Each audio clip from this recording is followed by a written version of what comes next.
silhouettes of the shade set to my shop.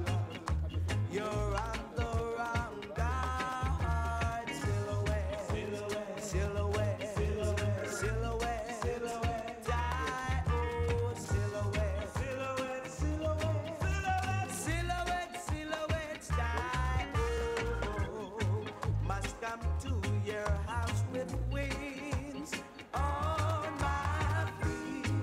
Loved you like I never loved you, my sweet, 'cause that's you and I would be the silhouettes of the shades all of our days.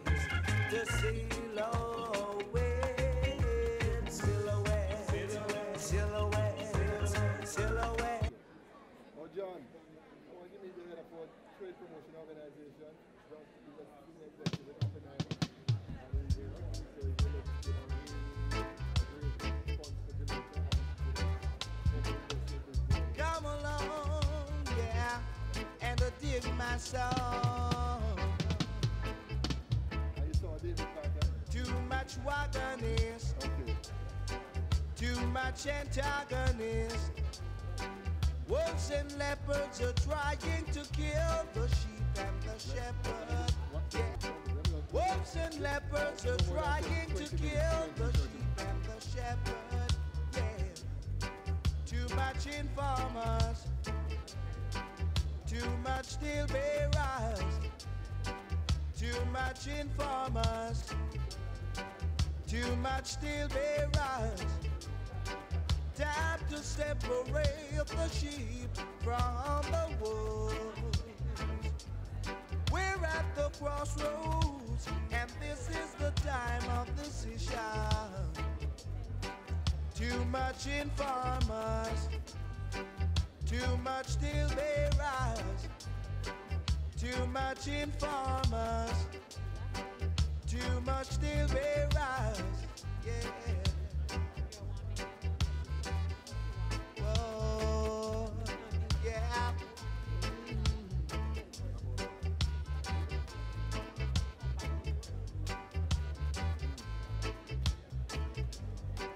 Too much watch and peep. It's time the wolves them leave the sheep. Too much watch and peep. It's time the wolves them leave the sheep. Wolves and leopards are trying to kill the sheep and the shepherd. Wolves and leopards are trying to kill the sheep and the shepherd. Ladies and gentlemen, please be seated. We're about to start again. Too much inform. Oh, you know, well, friend.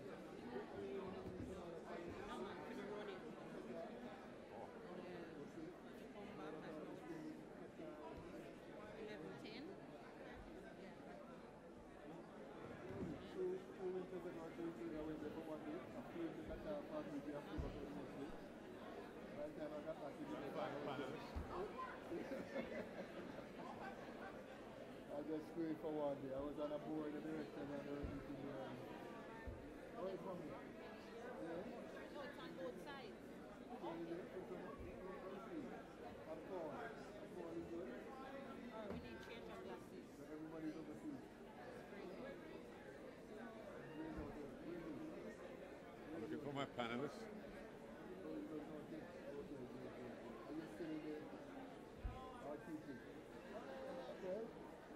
You know, at Jamaica National Camp, to get some of that inside it. Because Ladies and gentlemen, could you be seated? We're about to start. Next session. Final photo ops. Michael, no more pictures. you're late. You missed the whole thing. Okay.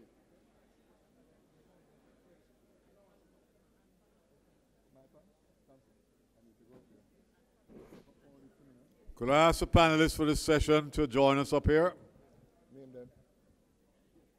Odetta Rockhead. Odetta Rockhead, Carr, Mr. Edmund Marsh, Mr. Kirk Hamilton is here. Dr. Fritz Spinnock, I know I saw Fritz around.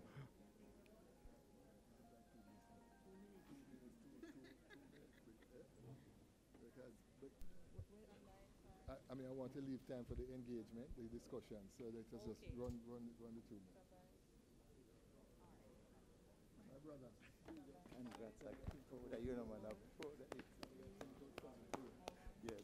Welcome back to our live stream of the Jamaica 55 Diaspora Conference, brought to you courtesy of Jamaica Information Service. We're just coming off the coffee break, a few minutes for break and networking and one-stop shops outside in the marketplace. Now we're going to a roundtable discussion featuring 4 presentations. The first 2 are the future strategies for expanding the outsourcing sector, and that is by Mrs. Odetta Rocket Carr. And the second is Building Jamaica as a Key Global Logistics Hub, and this will be presented by several people, amongst whom is Mrs. Elva Williams Richards, the Senior Vice President of Finance. We're also going to hear about strategies for attracting global investors. Mr. Kirk Anthony Hamilton, founder and managing partner, Infinity Partnership, will deliver that one. And there's also a presentation on building a workforce for future growth and development. That will be from Dr. Fritz Pinnock, who is the executive director of the Caribbean Maritime Institute. Absolutely. And of course, there is going to be an interactive discussion. It promises to be quite interesting. So please stay with us. Don't forget, share. Share on YouTube, share on Facebook, like and share. And on Twitter, it is #Jamaica55 or #Diaspora Conference. So please share with everyone so that they can participate in the discussions and the presentations. And remember to feel free to leave your comments. Also, we want to know where in the diaspora are you? So please tell us where you are joining our live stream from, if it is overseas, and if you are here at home in Jamaica, we also want to know what parish you are watching from. Well, Lorraine, we can kick it off as we wait for the session to begin. We are downtown Kingston at the Jamaica Conference Center. That's where we are. Downtown. And you know, one of the presentations in the previous Good morning session again. was about rehabilitation of downtown. Seeing the coffee break We're has wrapping up. The taken session away is some of beginning. our people. I'm Theodore Henry. I'm I Lorraine anticipate Mendes. that Stay they'll with come us. back in shortly. As you would have heard this morning, today is about growth. Today we learned that the restless Jamaicans that we have been driving for growth for a long time. Today we have learned about the size of our Jamaican diaspora and its contribution to the economy. 24% of GDP could be attributable to diaspora flows, diaspora investments, diaspora tourism, and diaspora philanthropy. At this moment, we're going to have some real-life experiences of entities in Jamaica that are doing things in a different way, that are making a significant difference to the economy. Industries in some instances that did not exist 2 to 3 years ago. People who have decided to do as Michael Leachin said, deal with the perception gap between reality and perception. Deal with the fact that Jamaica is in a place in the world that it is close to major markets. We're in the same time zone. We speak good English. And it presents opportunities for logistics, which includes call center operations, shipping operations, financial services, education, maritime services. And so we have an outstanding panel this afternoon here with us. We have Mrs. Odetta Rocket Carr, who is Assistant Vice President and Country Head of Southern Global. And for those of you who don't know, Southern Global is a large company originated in India, whose speciality is business outsourcing services. And they have decided to make some significant investment in Jamaica, and I believe today they are now one of Jamaica's largest employers of people, Jamaican people. We have with us Mrs. Elva Williams Richards, who is the Senior Vice President Finance, and Mr. Edmund Marsh, Vice President Business Development from the Port Authority of Jamaica, an entity which has been mandated with the implementation of the concept of the logistics hub, particularly as it relates to maritime transport. And we have a young investor here with us, Mr. Kirk Anthony Hamilton, founder and managing director of Infinity Partnership. And he has been doing a great job in convening Jamaicans from across the diaspora, along with key business persons from the larger world. Kirk has many projects that he has done, including one called Tech Beach, and others, and we're going to hear from Kirk in a little while.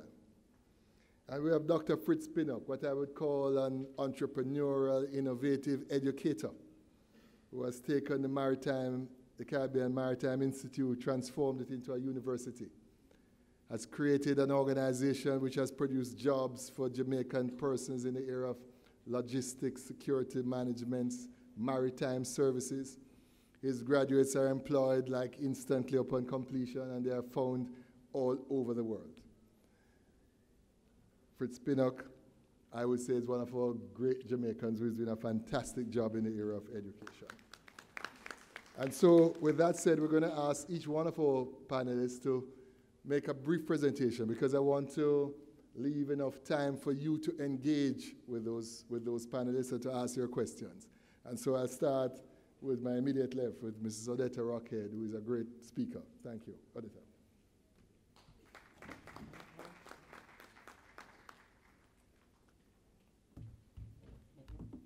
Thank you, Mr. Jarrett.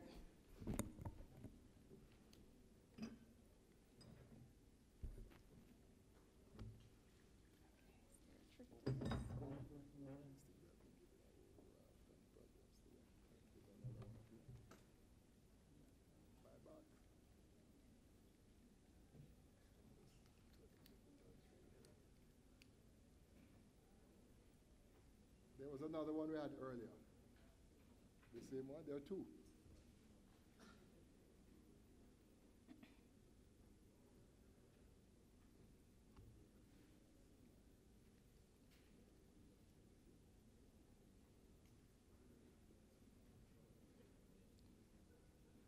I had two before that.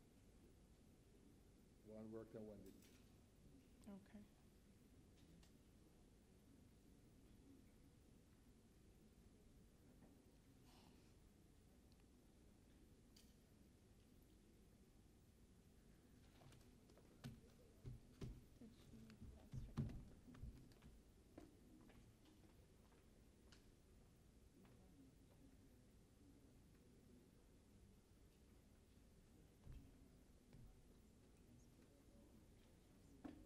Got it going?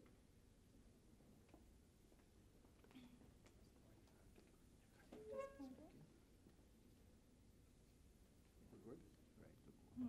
Don't go too far. Don't go too far. Wait, come here, man. Something not good. Okay. Don't have the reach. Yeah, I think, for a room this size, they need one with a better range. I don't think I we have Can't one really in my make out for one. purse. one of your purse? Oh, just prepare it. I see it there. Yeah. Yeah, Work, yes, work, yes, whatever. Okay. yes, see it. It did? What is it? I do. Do they want to use mine? It might be there. Oh, boy. It's working out? Try again, Fritz. Fritz, try again.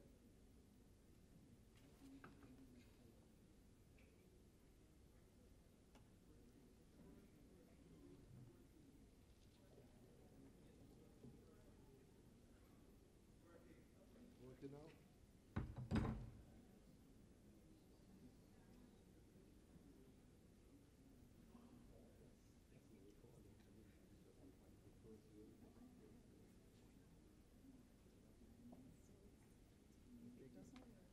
It's good now? Let's try this one first. This have the range? So, yeah, man, it does. So, this is the piece that pushes Just let them just set that up while they carry it. Try it. Yes, it's fine.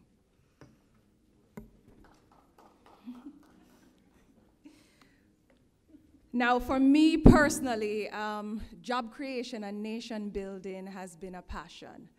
And any opportunity to bring value to my nation, I've always said that I am first a citizen of Jamaica and then second an employee of Sutherland. And as such, it's such a privilege to be here today to speak to you. And I can only hope that from my interactions and my presentation, that it guides in any decisions that you'd like to make and clarifies perception, especially related to my industry where there's a lot of myth around. So that said, thank you for the opportunity and welcome home, everyone.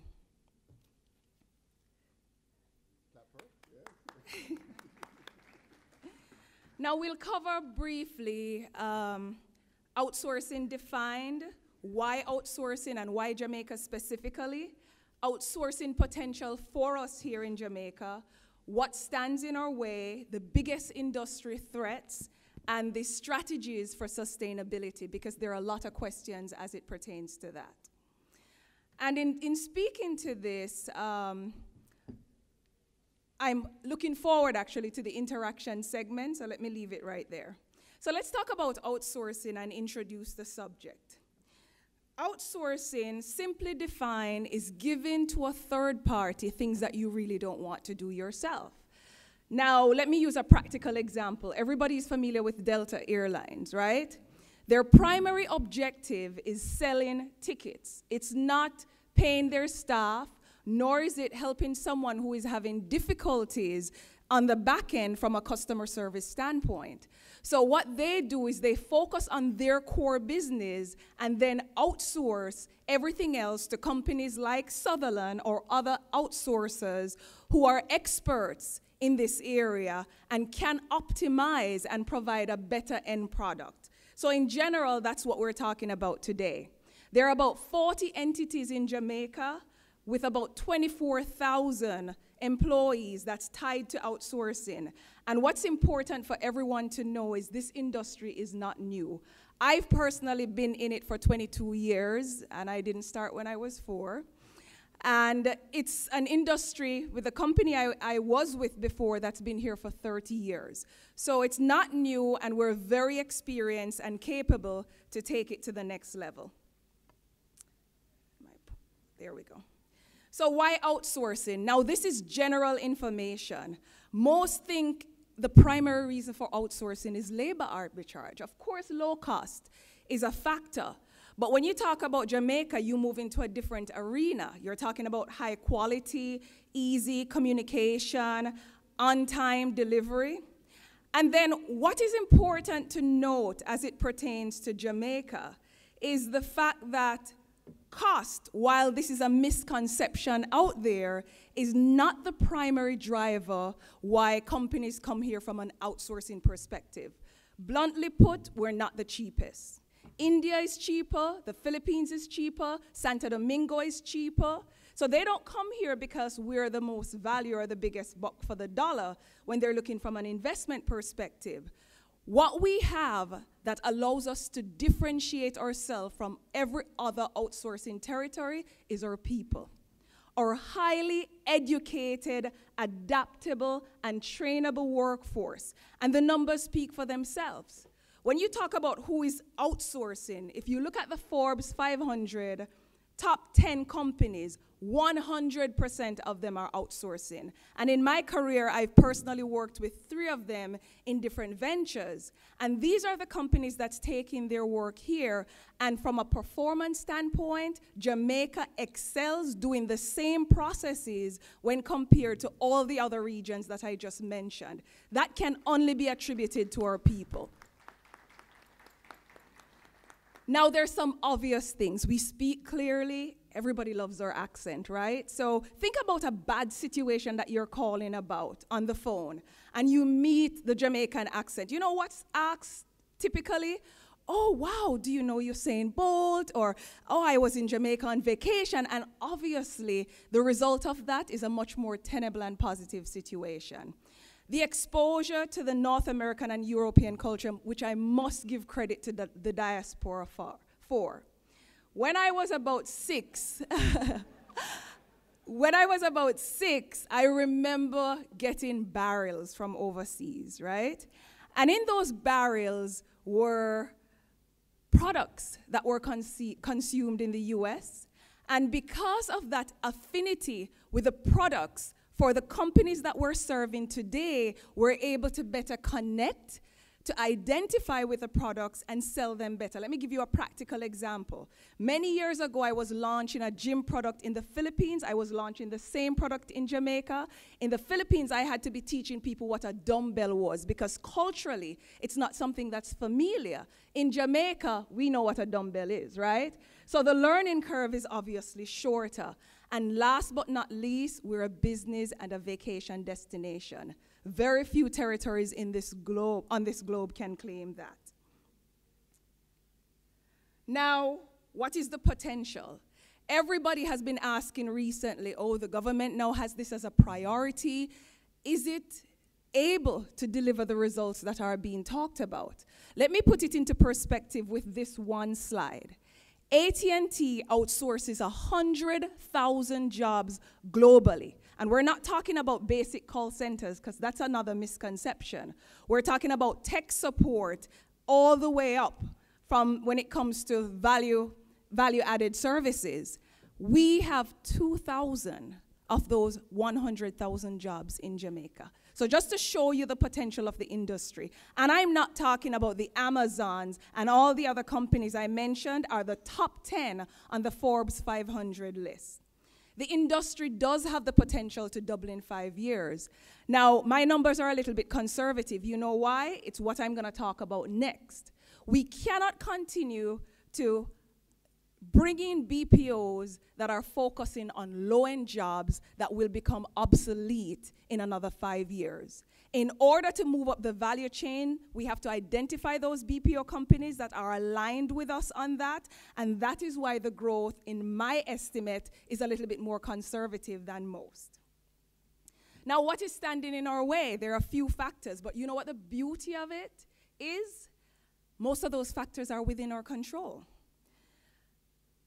I heard a comment made earlier that the diaspora has qualified individuals that could bring value locally, and there's so much value to that, because one of the things that I struggle with personally in my organization, while we pay comparable salaries at many of our leadership levels to our US counterparts, is the good talent available at the leadership level.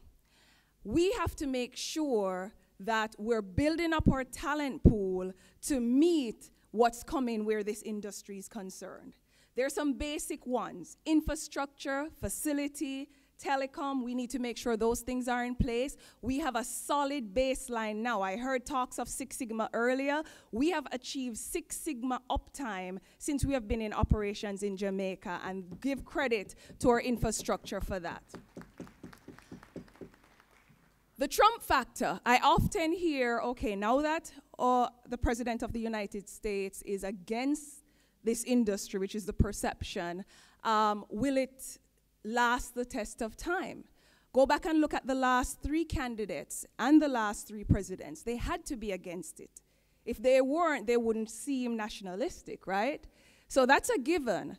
Now, can any president bring back 100,000 jobs that they're currently paying anywhere from $2 to $5 per hour to a market or a country where you're now having to pay $12 to $14? That tends to break the economy. So it's something that's less probable, but you know everything is possible, so we won't rule it out.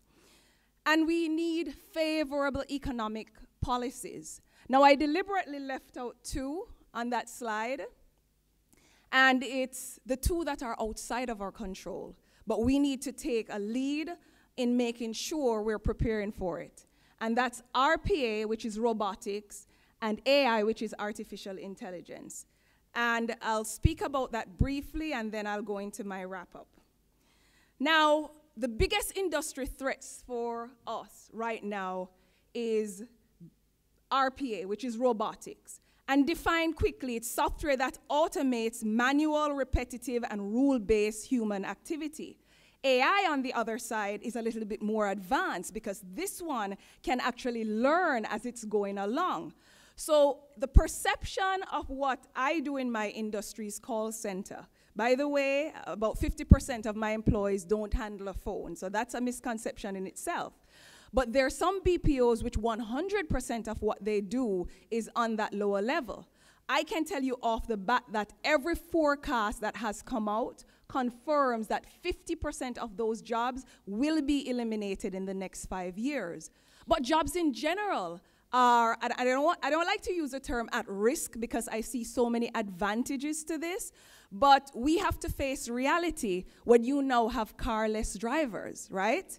Think about the number of drivers that are going to be out of work. Think driverless cars. I'm sorry. You know what, guys? I have 7 minutes to work with, and I'm trying to pack it in. So please pardon those errors. Thank you. But I'm glad you interpreted it well. So we have carless drivers. We have we have driverless cars. Thank you. And we have software or apps that you use to scan your retina now, and it can diagnose eye disease. This is where we're going. So jobs in general, they're forecasting 30% of the jobs that are relevant today will be irrelevant in another 5 years. So what do we have to do? We have to get ahead of it. My company in particular, Sutherland Global Services, we have opened labs over the last few years in London and in San Francisco. And the sole purpose of these labs are to get ahead with avatar robotics and artificial intelligence. And there's many advantages to doing this.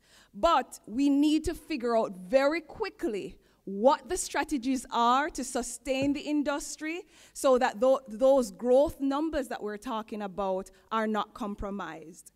And briefly put, as I wrap up, the first strategy is to move up the value chain. Processes that are highly variable, requires decision-making and judgment, cannot be easily replaced by robotics or artificial intelligence. I must admit that quite a few of the BPOs here have at least 50% of their processes there, but they too are looking for more, what we call the jobs with more stickiness.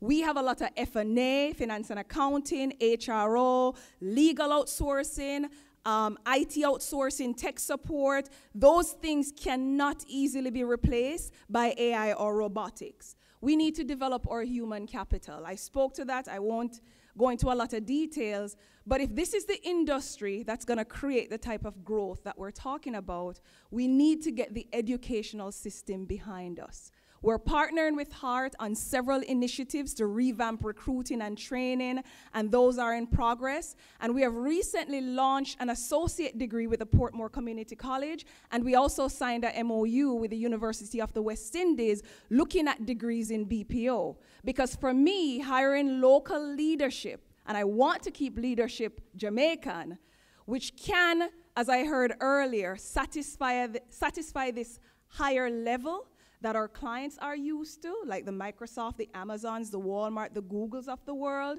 We need to ensure that we're preparing our labor force to do so, not just at the entry level, but also at the management level. We need to look beyond the obvious outsourcing and start talking about fulfillment. Everybody knows who Amazon is, right?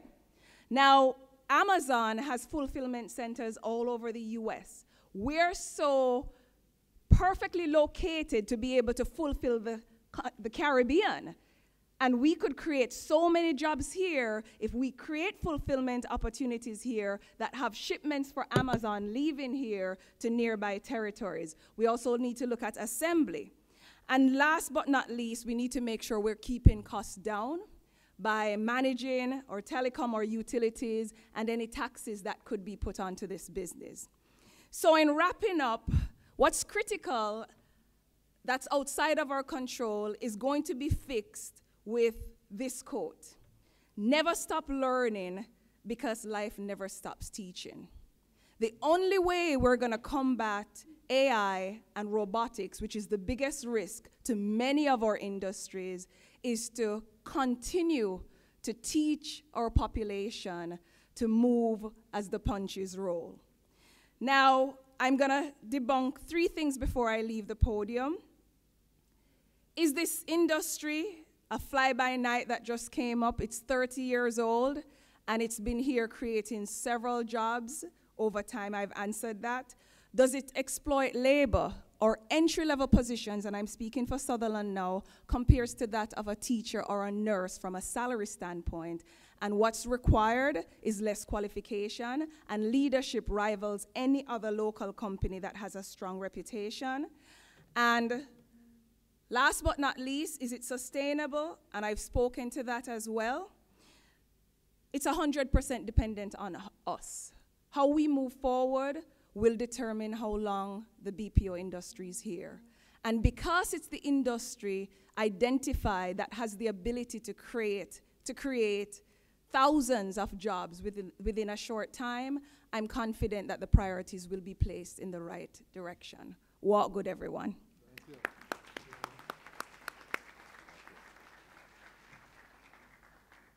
I want to thank you for that presentation, exploding the myths about the BPO sector and sharing with us the opportunities. In the interest of time, we're going to just ask both, well, Mr. Marsh, well, okay, Marsh is a resource person then. All right, good. So we're going to ask you to come forward here and to speak on from the Elva Williams Richards, Chief Financial Officer with the Port Authority.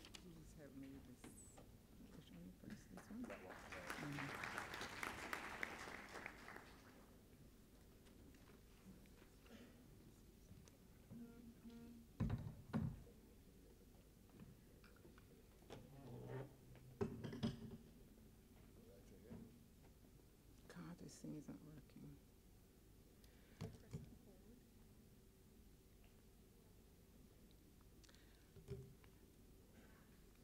Good morning, everyone. I'll just wait for the presentation to be up. But it's great to be here and welcome all Jamaicans that is visiting with us today. It's good to have you in our midst.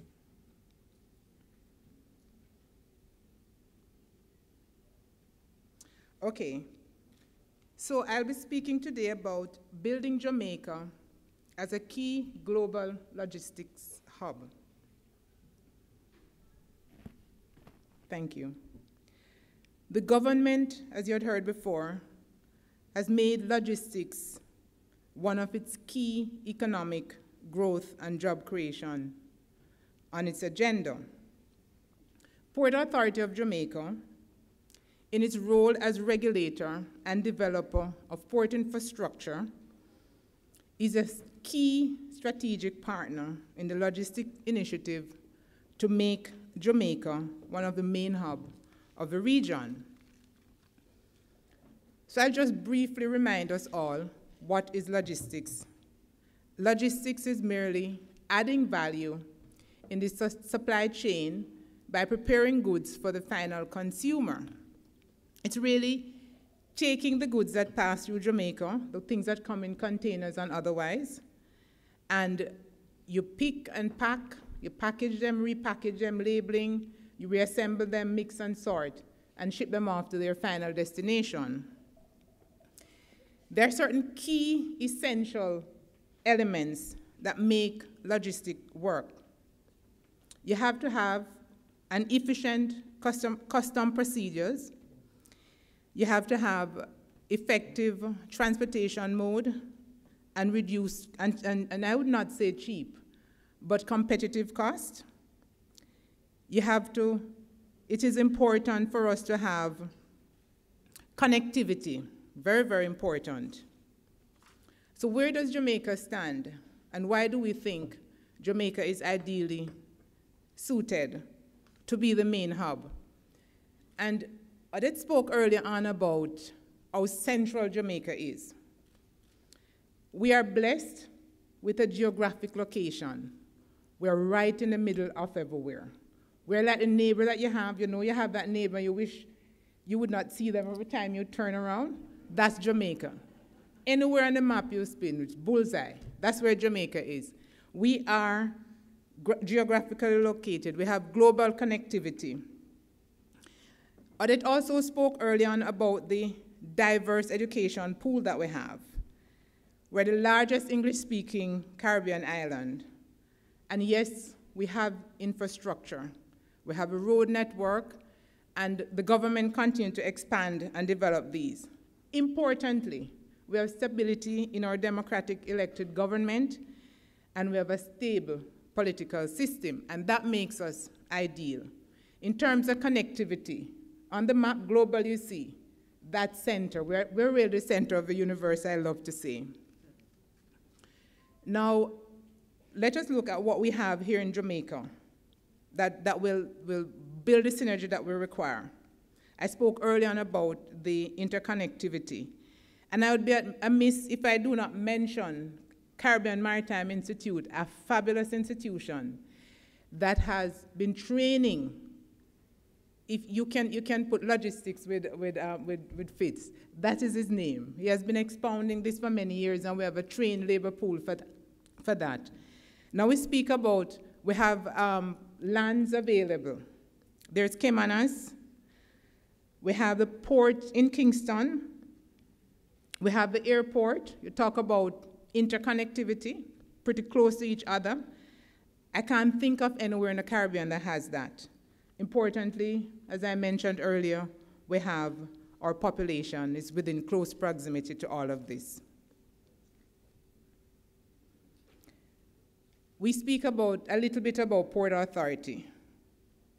As an agency responsible for the maritime sector, Port Authority has been working really hard over the last couple of years, and we're at a point where we are moving to implement a logistics hub, or commence implementation of a logistics hub in Kingston. We have lands that are sitting right at the port, which is ideally suited. And while we use the opportunity to encourage private participation, and I cannot emphasize how important it is, and private participation, ladies and gentlemen, does not necessarily mean it has to be a company. It could be a group of individuals coming together, deciding to do some investment. The Port Authority is building putting up some logistics building right on the port, and it is our intention to use it as a proof of concept. When we go out, and Mr. Marsh, who is our logistics guru, as I call him, when he goes out to market, they want to know, they want to look at something. What do you have? And so we decided to seed capital it with a proof of concept that can help us to move the logistics thing across. Montego Bay, in Montego Bay, not to be left behind, we have acres of lands that are pretty close to the port, and we're looking to put those out that we can invite private participation in the development of these lands. One, to supply international trade as well, and it is targeting towards our local hospitality industry, because they move a lot of goods. Some of them are housed currently in the US. We want them to bring them to Jamaica. So we build warehouses and so on so that they can store them. Port Authority has developed a master plan for the port of Montego Bay. And in that master plan is to build out 2 new berths, and that is during this financial year. And plans are well ahead in doing that. The government has approved the engagement of a contractor to do that, and we're moving ahead with it. What I want also to say is that logistics is not just a location. Logistics can be anywhere in Jamaica. Jamaica is blessed with lots of seaside, and we have ports all across Jamaica. And you need ports to help to sustain it. We need to have ports in close proximity. And the map that you'll see have ports, identify the ports. There's a port of Montego Bay, Ocho Rios, many ports across Jamaica that can do. And you can do logistics from anywhere, so long as the critical criteria are met. People and transportation modes. So what has government done? Again, that is an indication of the linkages with the population and the business centers. We have a fabulous road network. It takes 45 minutes to move across the North Coast with the highway that recently opened. I want to share with you as well today what has government done so far in Jamaica. We have put in place a technology. We're modernized, taken steps to modernize the customs with the Asikuda system that is implemented. We're on our way with a new poor community system. And we also have the legislative framework to support it. The rest of the world that we have will enable us to move the goods more efficiently, track and trace them, and have the kind of supply chain security that is required to make the logistics and effective, to make us compete effectively. Also, importantly, the rest of the world recognizes us. Jamaica is one of the fastest riser in the global competitive logistics. We are at number 10 number 9 in the Caribbean and the Latin America. And in recent times, they have identified us as the 3rd fastest to have improved our LPI. We were at logistics. We were at, on the map, on that diagram, you see that we were at 86 in 15-16, and now we're at 75. And the change is 11, and that is profound. So to recognize us as one of the countries that has the fastest is really a process through which they track how efficient and how competitive we are. What are the factors that drive us to make us competitive? The infrastructure, word network, technology, and so on. Jamaica's value proposition here is, just to reemphasize, is that we have the connectivity, the intermodal platform, we have flexibility, we have a capacity to do it, we're strategically located to major markets, and these are factors that a country must have. And I believe that I can say with confidence that we have it. We have Jamaica's taken steps towards a logistics hub. We have a privatization of our port, which was a recent initiative. We have, government has also taken steps with the privatization of the Norman Manley International Airport, the special economic zone, all the things, the factors that government has taken this very, very serious and is moving ahead with it. Time is of the essence, because we have been talking about this for a very long time. And what we have is Jamaica, we are competing, and I always like to reference Bolt in my discussion.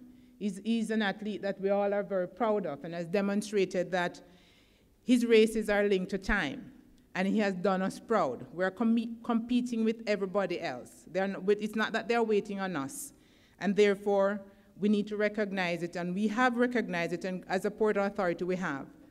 Now, finally, I say to this, if that we are in the logistics race, and again emphasizing that we need to move now.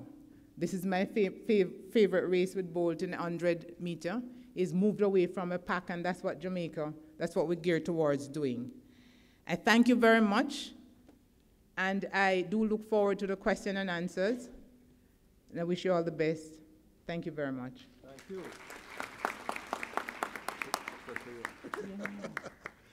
A little pressure is not a bad thing.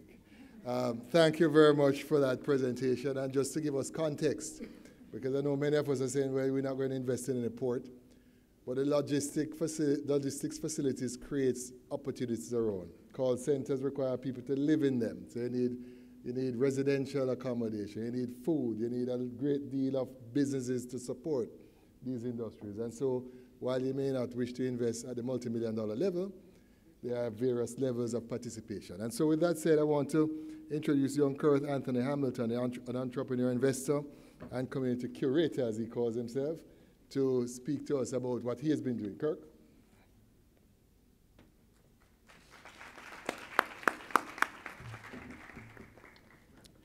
Good afternoon. Very honored to be here. As Mr. Jarrett indicated, my name is Kirk Anthony Hamilton. I am a Jamaican-born entrepreneur and investor, but I actually studied architecture. I'd like to invite you all to simply join me on a little journey. I'm going to tell you my story and why I believe that Jamaica truly can leapfrog the world. To address a comment that was made earlier, I think it was Dr. Barbara Peart pointed to the lack of women on panels, which I hope this panel corrects, but I've always had the same curiosity. In January of 2016, I sat in a room in Davos, Switzerland, where I listened to Prime Minister Justin Trudeau of Canada make a statement and say that he is a feminist. That statement was viral, went viral, was carried around the world. Every major news outlet spoke about this.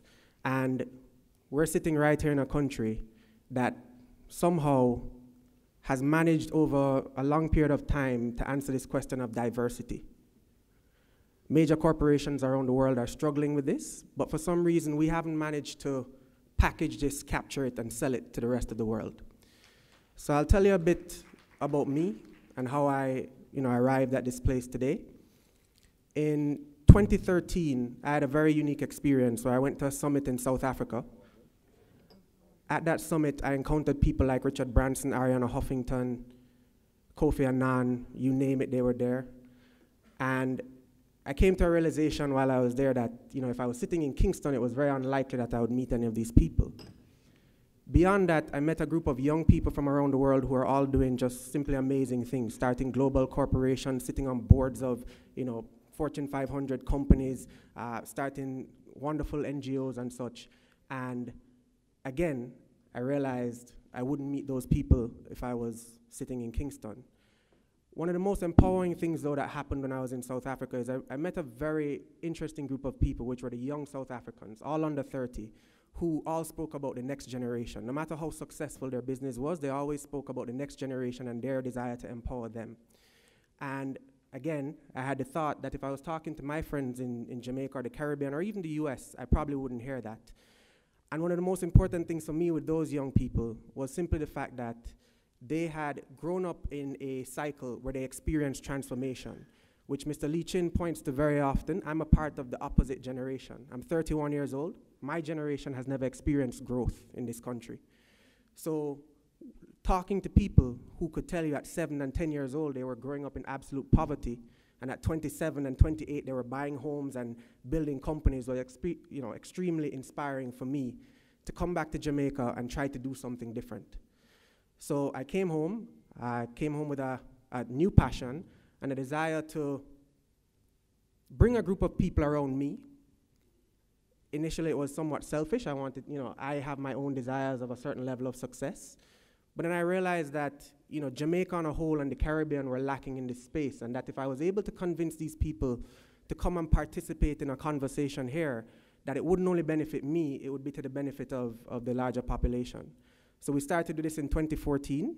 I won't make a long story of it, but I'll tell you where we are today and what we're trying to achieve.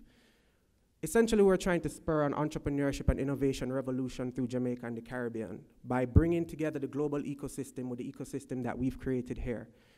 We acknowledge that there are trailblazers in Jamaica, there are trailblazers in the diaspora, and there are a whole load of talent that needs to be leveraged and taken advantage of throughout the region.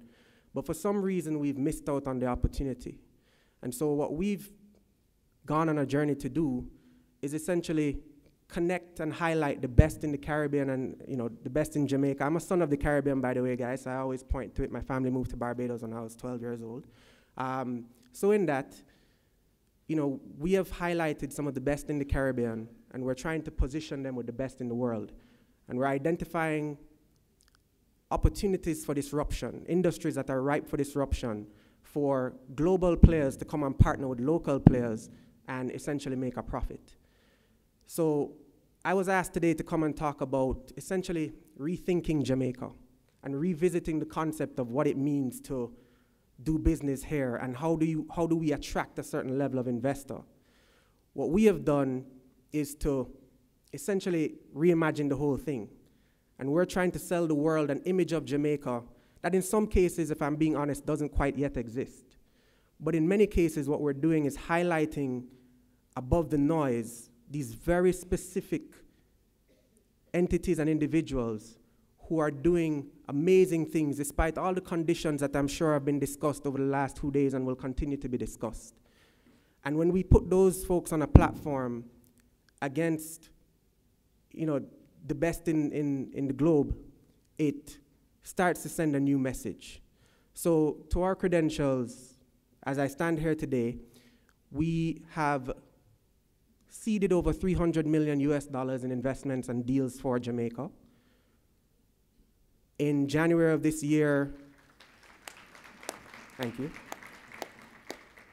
In January of this year, we were seen as making history as we attracted a group of individuals whose control of equity exceeded $100 billion right here to Kingston, Jamaica. What that essentially means is that 5 private jets descended on our airport, and we believe this is the beginning of a shift in narrative for somewhere like Kingston, which around the world, while we embrace this wonderful brand, has a very critical challenge. And I think we've pointed to it many times today, but on my journey, I've learned it the very hard way, traveling around the world, meeting with high net worth individuals, and just finding out that Jamaica suffers from what is essentially an image problem, right? We have not managed so far to package and sell the better side of our island and showcase it to the rest of the world.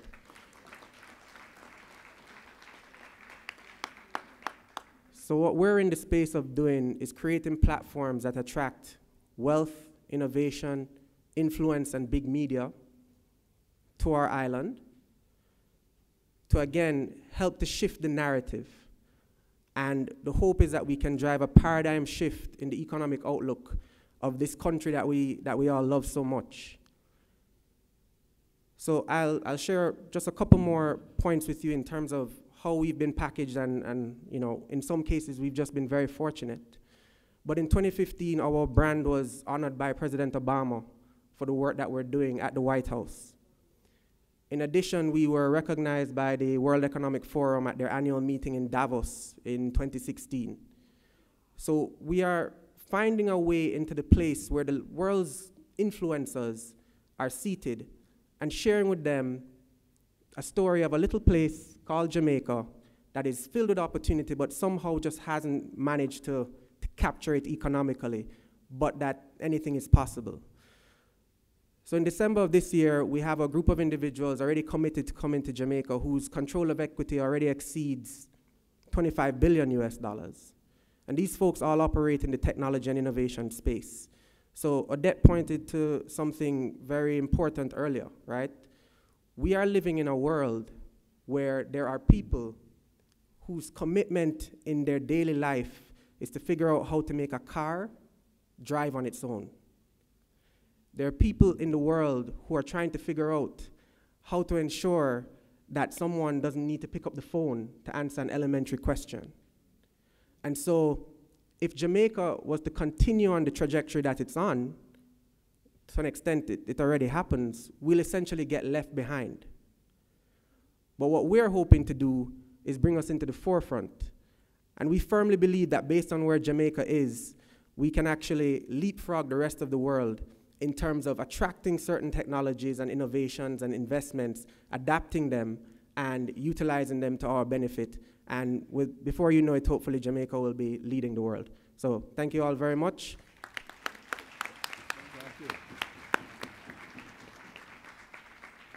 Thank you, Kirk. It's critical that we build that network. And in fact, what we're doing here at this conference, people ask, what's going to be the outcome? What's going to be the list of 100 things to do?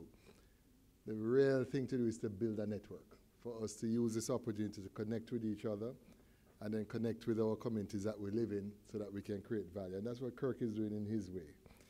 We now have Dr. Fritz Pinnock, who was the head of the Caribbean Maritime University and who has spent a lot of time working on the issue of logistics and maritime training, to come and speak to us. Fritz?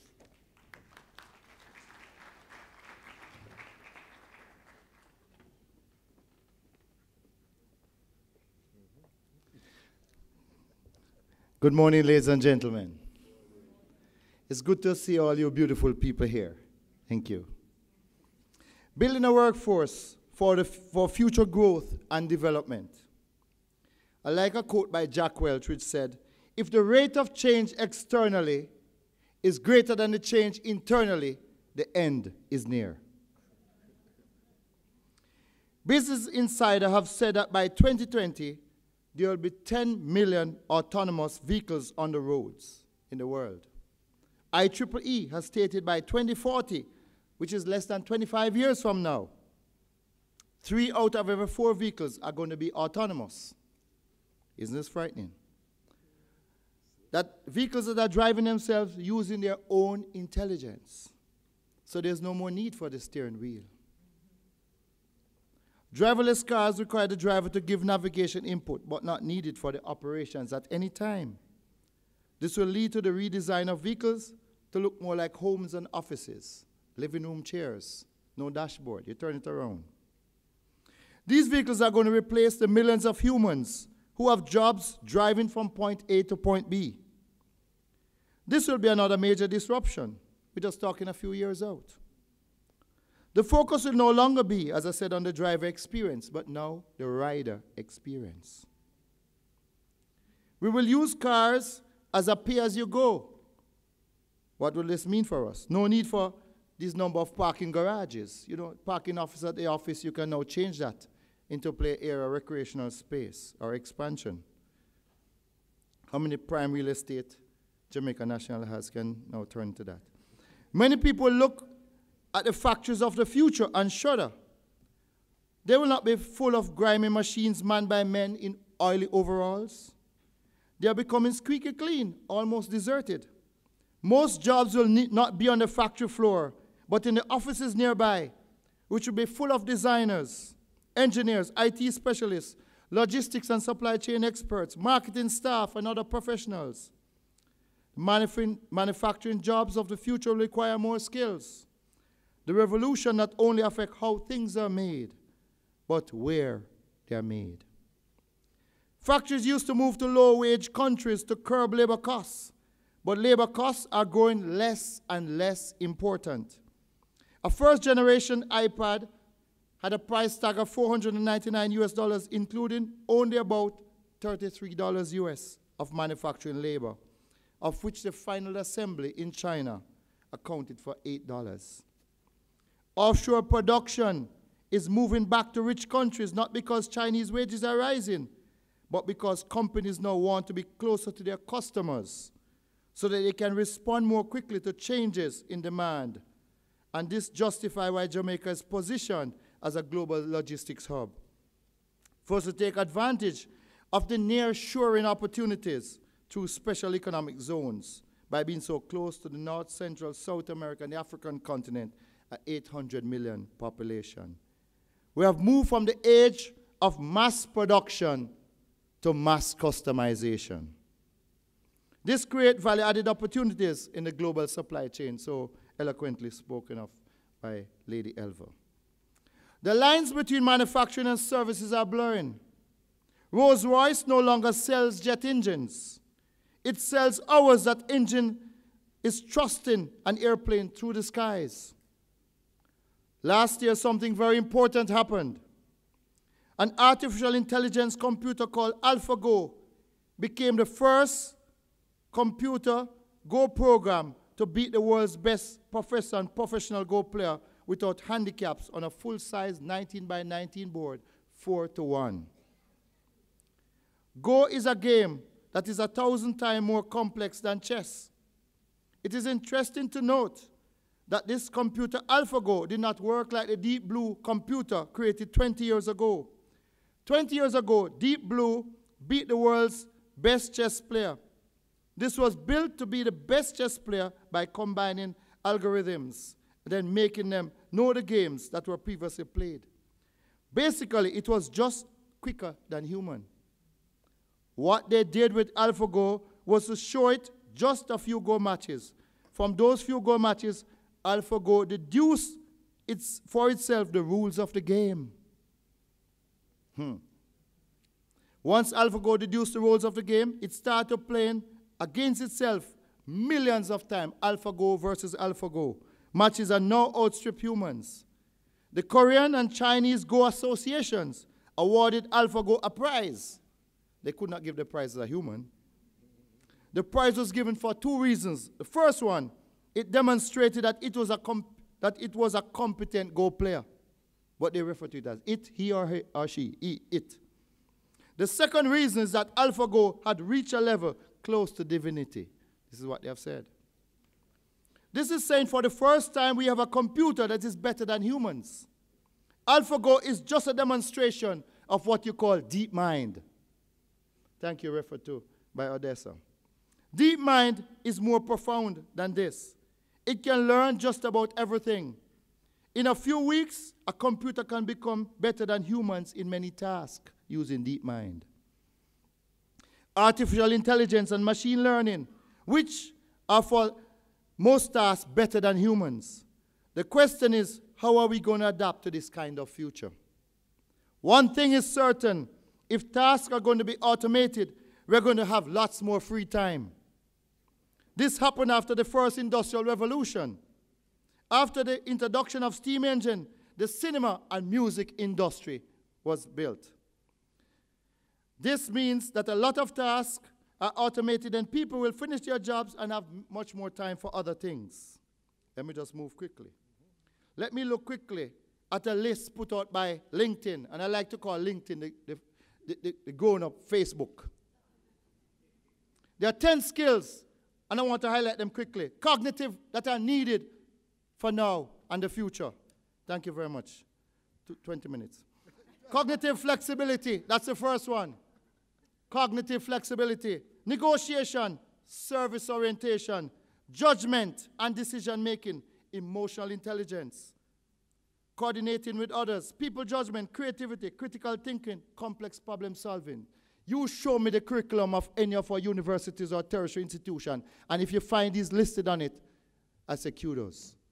We have to disrupt what we're doing. This is the message. We continue to teach content and reward good students who are the ones who work on their own. No wonder we continue to train people for jobs that no longer exist and grant degrees, which the world is asking us for deep competencies, critical thinking, and discipline, and we ignore the fact. Are you driving the change or being driven by it? Disruption has become the new normal. With change, it is always gradual, then suddenly. Well, things really stop happening gradually. Change is now exponential. I was in a board meeting this morning, and a member of my board said, we should just slow down, take time, relax for 2 years. I said, we'll be dead by then. Everything that used to be dumb and disconnected are now wired and intelligent. And you name them. The game changers are also combinatorial. They amplify each other, creating a perfect storm of change. Only one space is left to innovate, and that is you. However, anything that cannot be digitized or automated will become extremely valuable. Humans' only traits such as creativity, imagination, will even be more important in the future because machines are very good at simulating but not at being. Technology represents the how of change. Humans represent the why of change. To learn just in time and not just in case. Not single improvement, but complete transformation. And I close with this. No individual system, but ecosystem. Humanity is where the true and lasting value is created. We will engage, create, buy things because of the experience they provide. So our educational system now needs to be experiential. Because of their transformative power, the future doesn't happen. The future gets happened. The new way to work is to embrace technology, but not to become it. The future is technology, yet the bigger future lies in transcending it. Live lives and lead from here. Ladies and gentlemen, I thank you.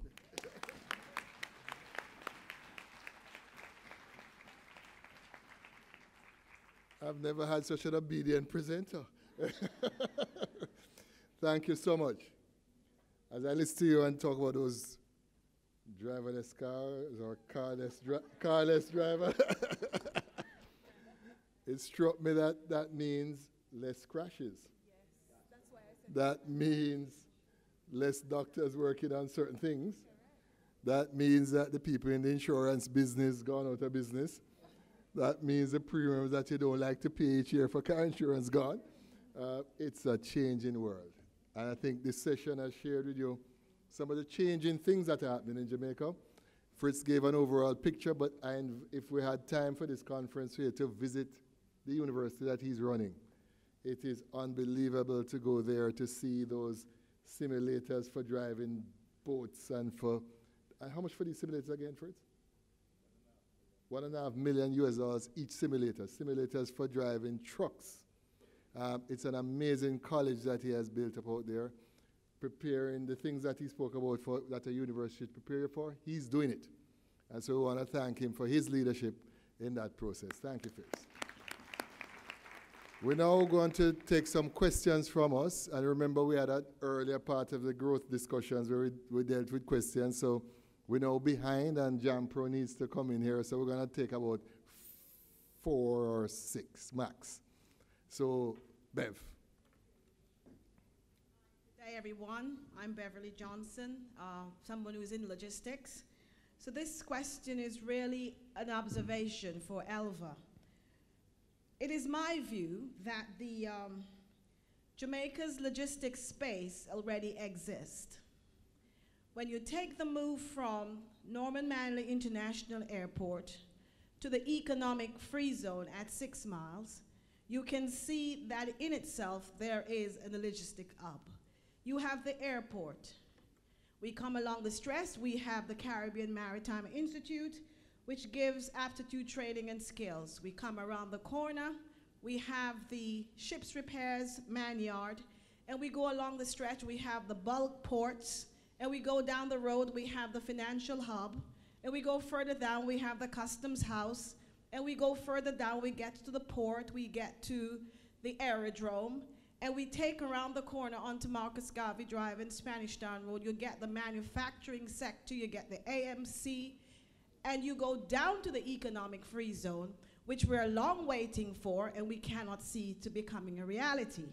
So I would like to say to the government, what is necessary now is for innovation to take place and for you to give us a list of the possible areas we could invest in. Areas like husbandry, port storage operation, etc., etc. But you keep coming to these forums telling us about the logistic hub, but you're not telling us what's really there and how quickly it's going to be done. Beverly Johnson, a very good observation. A very good observation. And I like the way in which you painted it, but to the Port Authority. In other words, break it down to the ecosystem. What can people here participate in? Rather than the large picture that we give. Ms. Eva, you going to respond? Yes, please.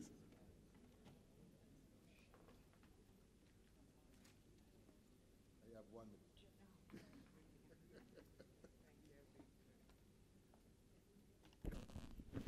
So thank you very much for your question and good observation on all the points that you have made. The interconnectivity is there. One of the things that we have been working on is the integration of all these spaces. That's why I mentioned about the custom has to be right and all the other things have to be right. And I think we are well on our way to get there.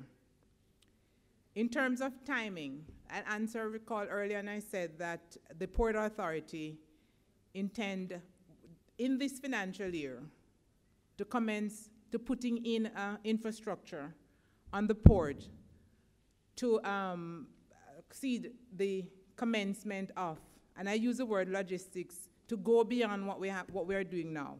The opportunity that exists, I would think that ultimately, and in a very, very short time, and I'll ask my colleague, Mr. Marsh, to help me with this, because in a very, very short time, we're expecting that we'll have opportunities for persons to do investment in. The observation that was made is quite correct. We have been looking at a number of support services that will help to build the whole port ecosystem to enhance logistics. We have, someone mentioned about ship repairs. That is something that we're working on, bunkering. Even now we're looking at waste disposal for ships like in Montego Bay for cruise ships. So there are a number of areas that has been targeted to act as a part of a spur of this whole ecosystem within the logistics. But let me just quickly add that, in a way, the government has been doing a lot in putting in certain infrastructure. The road network, modern port facilities. We're looking to look at the airport facilities as well, to modernize that through a concession agreement. The Port of Montego Bay is now in the far state of redevelopment to support the hospitality industry. So there are quite a bit that is being done. What we need now, locals and members of Diaspora, to put their money where their mouth is. And investment opportunities are here, and every day we get interest from all over, from calling to say, how can we go about doing things in Jamaica? And we have been facilitating a number of persons, firms from abroad. Let me give you a quick example. CME, through their logistics arm, is about to onboard a very large global retailer to come to Jamaica. They are now working out the details to do it temporarily, and that building that Elva showed you is being targeted for them to fill up within another 9 or 10 months. So there are opportunities taking place right now as we speak. Thank you so much. We're going to have to take the questions real fast. Mark, what you're up to? My question is on what is the status of the master plan? Number 2 is the LPI index we dropped 40, 50 places in our LPI index. And also... That's it, Mark. Thank you. Thank you. And quick one. All right, Marie Kelly again. My question, I keep going back to this. I live in Hopewell. I'm from Hopewell, Hanover. Quick question. Yeah, it's coming. Yeah. There's a little grocery store that is owned by some Chinese people who don't even speak a lick of English. Now they can talk patois. Now, I'm trying to find out, where does the information get disseminated when these opportunities are available? Why are so many of us not in the loop for that information? Information flow. Quick question. Yeah, hello. My name is Pearl Jarrett, and I'm the CEO of the Jarrett Foundation for the UK. Good name. Very similar to the very similar to the question that the previous lady spoke. I would like a takeaway. When I go, I'd like to know a list of things of what we can and cannot invest in, because it's still not clear when I leave here what I can invest in. Thank you, thank you, thank you. Bobby, last man, quick one. Robert Stevens from Pragma Consultants. We're talking about divestment of the airport. We have divested the other one in Montego Bay. But these divestments have all gone to foreign major corporations. The question is, can we not have a divestment strategy that allows for these to be put on the stock exchange? And we invite people from the diaspora as well as in Jamaica to own shares. So you set up these major divestments where a percentage, let us say 30%, is reserved for Jamaicans to invest. Thank you so much. Now we're going to quickly run through the questions. Staying right where you are, Brother Marsh, however, what's the status of the master plan? Good, bad, not. Quick, shout. Come. Very quick. Which one? Montego Bay? The Logistics Hub Initiative, the consultant has submitted one report. They're now in the process of completing a second report about the whole development of that master plan. Cayman's economic zone feasibility study has commenced, so that is on its way. The question about information, yes, that is a problem. We have not been very good at communicating some of these opportunities, and it's something that we'll have to address. Thank you. And one of the conference outcomes should really be to get a website up with that information. And that would also cover the matter of the list of things to be invested in. Bobby, in relation to the stock exchange, we're having a discussion on Wednesday to deal with the stock exchange. And we have everybody from the capital markets are here as advertisers and sponsors, VM, Jane, NCB, everybody. So we need to, they are hearing. So the idea that you put on the table is one that we should accept. I have to close it there, ma'am. I'm really sorry. But what I'll simply close by saying is that the diaspora has put its money where its mouth is. Beverly Johnson is one of the best examples you find of somebody who has decided to invest in Jamaica. And many persons in this room have invested in many ways. But what we want is some leadership and direction. That's what I'm hearing. Now, I want to thank the panel for the contribution today. I believe we've got a lot of information. All of the presentations, hopefully, we'll capture and put up on the website so we can all get a chance to read it. But what's happening, what this has shown, though, is that there are things that's going on in Jamaica. And we need to get clued in. On our side, we need to give you that information on a regular basis. I want to thank everybody again. And the next session is JAMPRO, and they will continue on the same theme of investments in Jamaica. In the meantime, we have some gifts. Gifts, can the gifts come? Gifts.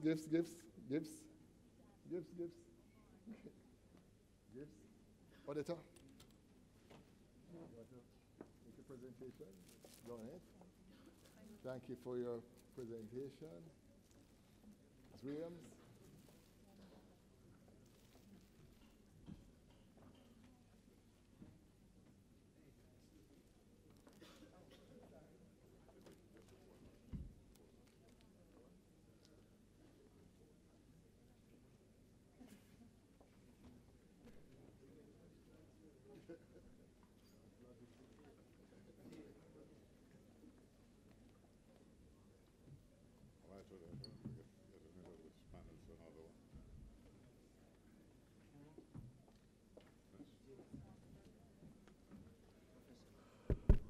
All right, could I thank this panel, and then we're going to invite Mr. Don Webby and the JAMPRO team to join us.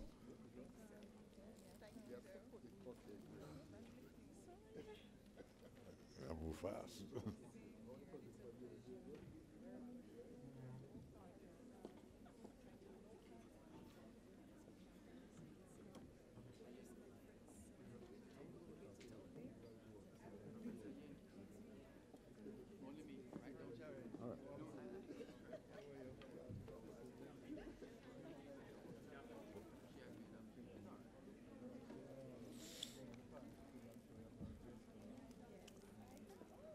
Where's Beverly Johnson? We want to wish Beverly happy birthday. Anybody else celebrating birthday today? All right, could you all get seated, please? Ready to begin? And former panel, please leave that we can get the new panel on. I'll hand over to you right away.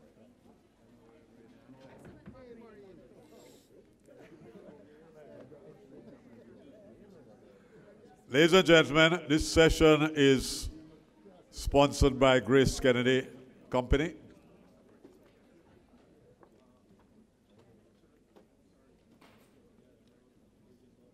And this session is focusing on Jamaicans who have returned home and have done well. And so I have great pleasure in handing over to the moderator for this session and ask him to keep it short and tight. So Mr. Senator Don Webby, also the Chief of Grace Kennedy. Great pleasure to hand over to you, sir. Thank you very much, Professor Neville Ying. Let me just check the time. Well, good afternoon, everyone. We should have been here from 11:35, so I guess we are running somewhat late. Welcome again, and good afternoon.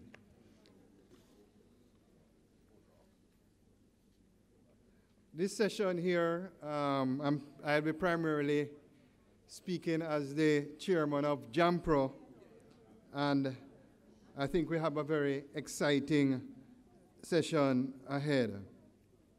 So with the roundtable, we have a roundtable discussion entitled Getting Down to Business, a session that will give you a chance to hear firsthand from three persons who are members of the Diaspora and decided to return to Jamaica to invest in our beloved country. We will begin the session with a discussion with a brief overview of Jamaica as an ideal place to do business and JAMPRO's role in facilitating investment from Diaspora members. This will be followed by each panelist sharing their experience of living abroad and returning to Jamaica to invest. I will then, based on our discussions, ask for follow-up questions. So I'm now going to introduce briefly the members of the panel. To my immediate left, the lone lady on the panel, Ms. Diane Edwards. Diane is the president of JAMPRO. Can you give her a round of applause, please? Diane is the president of JAMPRO, Jamaica Promotions Corporation, the national investment and export promotion agents for us in Jamaica, possessing a wealth of knowledge and experience in international marketing and business development. Ms. Edwards is committed to building Jamaica's business brand through customer focus and effective marketing communication program. Then we have Mr. Paul Lewis, Director of BNRS Limited. Paul Lewis is a director and the Chief Marketing Officer, CMO of BNSRS Holdings Limited, the owners of the Pedro Plains, Jamaica jerk sauce brand. He's also co-founder of Cousins Publishing Limited, the publishers of Who is Who in Jamaica business. Prior to returning to Jamaica in 2004 After living in the US for 25 years, Paul worked for Caterpillar Inc. for 15 years, holding various management positions in material handling in their dealer network of the Southeast United States. Then we have Oliver McIntosh, who were just joking a few minutes ago. Oliver is actually the youngest one on the panel. Oliver migrated to the United States of America prior to starting St. George's College. And let me just read that again for you who don't know me well.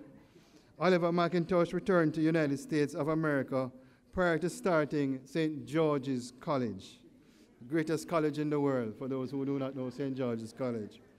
He attended Towson Harris High School in New York and later applied while in 10th grade and was accepted to Howard University, receiving a full academic scholarship.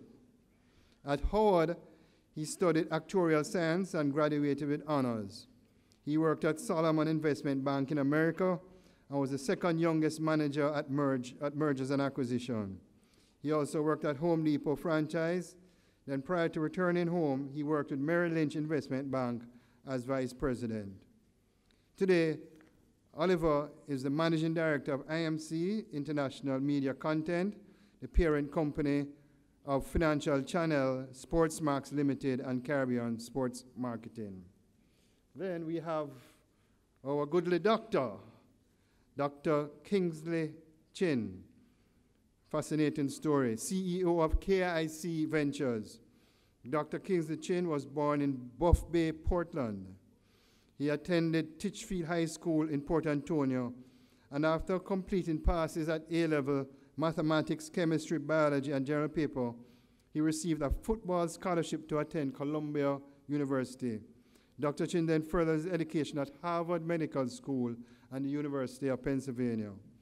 Dr. Chin has started several healthcare companies, including Mantis Inc., a less invasive pedicle screw technology company, and he sold to Stryker in a multi-million-dollar deal in 2005. Flush with capital, he founded KIC Ventures. I think I have to read that again for everybody, right? It says, flush with capital. He founded KIC Ventures.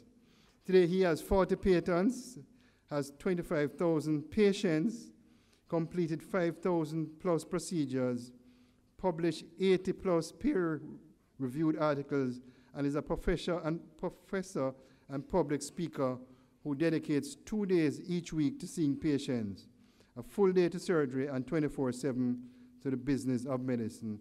Colleagues, family, let's give all of them a big round of applause. What you just heard are Jamaicans on the world stage and being best in the world.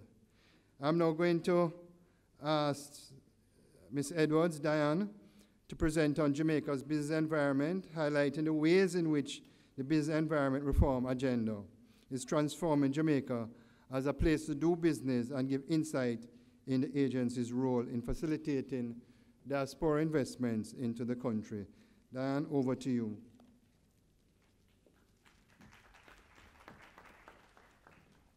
Chairman Webby, thank you very much for that introduction. Good afternoon, ladies and gentlemen of the diaspora and ladies and gentlemen of Jamaica, and welcome home to those of you who have just come in. Having returned myself 4 years ago after 16 years in London, I really feel that word home, and I know I'm home to stay. Well, the chairman talked to you about JAMPRO and what JAMPRO is about, so you know that we are the business arm of Jamaica. And I really want to talk to you a little bit today about how we are making business easier for you. Because we've heard all the sub-stories, we've heard all the hardships about doing business in Jamaica and the challenges of getting through the bureaucracy. That's what JAMPRO is here to help you do. Get through with your business approvals and make doing business easier.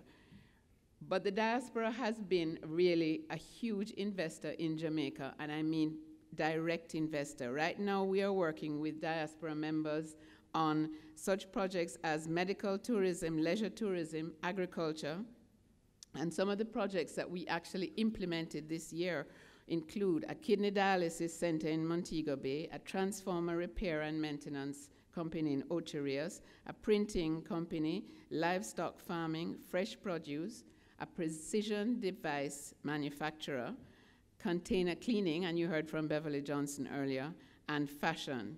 So the diaspora is investing in a vast range of different opportunities. And so I'm going to talk to you a little bit about the unknown side of JAMPRO. You know we facilitate business. You know we hold your hand through the business approvals process. But what you don't know probably, because it's a little bit behind the scenes, is what we do on policy advocacy. We really have a very strong role to play in the National Competitiveness Council, the National Export Strategy, which is what drives our exports and helps our young exporters to export more.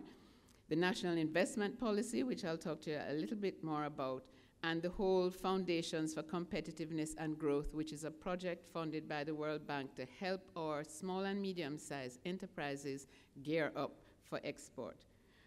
But what's really exciting about what we're doing here, and I hope you can read some of this, is that the reforms we are doing to date are really going to impact on the doing business environment. So it's not just about climbing the rankings, but it's about making you feel that coming home to do business is easy and it's doable. So we're making the business registration process easier. We're in a huge e-government plan to put a lot of government services online. Already we have promoted the secure transaction framework so that you can pledge non-movable property, you can pledge movable property to gain your loans from banks. And we have quite a number of loans that have been made based on movable property so far. So you don't only have to have land and a house to start business. You can start it with a car, furniture, all sorts of white goods. There are a number of different assets that you can pledge. We've changed the insolvency framework to make it much more like a Chapter 11 protection from creditors rather than having to go bankrupt. We have made it easier to trade across borders with the ASICUDA system and the Customs Act reform, which is going to come on stream later this year. We've passed the Special Economic Zones Act and the Port Community System. So you are going to see very shortly, within the next 18 months, a totally transformed business environment. Construction permits are going to get easier. Filing of taxes is going to be totally online. So you will be able to interface with government from afar, do all your business approvals online, and come home and just get into it. Our vision of the transformed business environment really looks like this. And we have set ourselves as a government and as a coordinating agency a real powerful set of targets and goals. We are going to a place where we can start business in one day. We can have easier access to credit for our MSMEs, where court matters are resolved in 6 months, where construction permits and access to electricity is done in under 60 days, where it takes you less than 5 days to get through all your import and export paperwork, where you can register and transfer property in 1 day. So I think you will all agree that this is going to really make your lives a lot easier. It's going to mean seamless insertion into the Jamaican business climate. So some of the reforms on the horizon, which I know particularly number one there you're going to be very interested in, is the implementation of electronic titles in Jamaica, that's land titles. So phase 1 is underway now and should be completed by April 2018. So I'm saying within a 2-year horizon, you will see a lot of these reforms actually in operation. The National Investment Policy, I'll just speak on that for a couple of seconds because it's really important that we have a total government focus on the National Investment Policy. This is part of streamlining the whole government approach to investment, foreign investment, diaspora investment, because our treatment of investment needs to be much more streamlined and much simpler. One of the most exciting projects we're working on is the online portal for business. So that is going to mean all the approvals, as I said, through one portal. And that is a massive undertaking, but it's going to mean seamless operation for you in the Jamaican environment. And we are very excited that we are able to build our perception. The perception of Jamaica internationally is improving. A lot of people see the glass half empty, but I definitely always see the glass half full. And what is really exciting is that more and more people in the international market are recognizing Jamaica as the first place for business friendliness. And this is not from us. This is an award that we won through FDI Intelligence in their article, Island Economies of the Future. They did a survey, and Jamaica came out top for business friendliness as an island economy. Yeah, I think it's absolutely worth an accolade. And Site Selection magazine, which is an American magazine, in its global best to invest Caribbean and Latin America rankings, put Jamaica in the top 10 in the total number of investment projects in Latin America and the Caribbean. Again, I'm just showing you that we are actually achieving what we say we're going to achieve. So for you, the message I have really is that it's a great time to invest.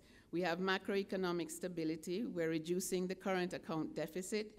We have a low and stable inflation rate, 4.4% in June 2017, and I think this is really an achievement for us, those of us who have been watching the Jamaican environment for a long time. Business confidence is at an all-time high, 137 is index, and consumer confidence, 149. We have an increased demand in the services economy. Those of you who follow tourism know that Jamaica is a hot destination. We're growing at least 5% a year. Unemployment is down to 12.9%. So all the indicators are positive, and we are really poised for takeoff, and JAMPRO is going to be one of those drivers of that takeoff. So what does the future look like? A reformed business environment, I've shown you our vision of that. Achievement of 5% GDP growth by 2020. If we believe it, we can make it happen. And we do at JAMPRO believe it. You've heard from the EGC in the last session and from a number of people who are doing powerful, positive business in Jamaica, and you can join that growing club.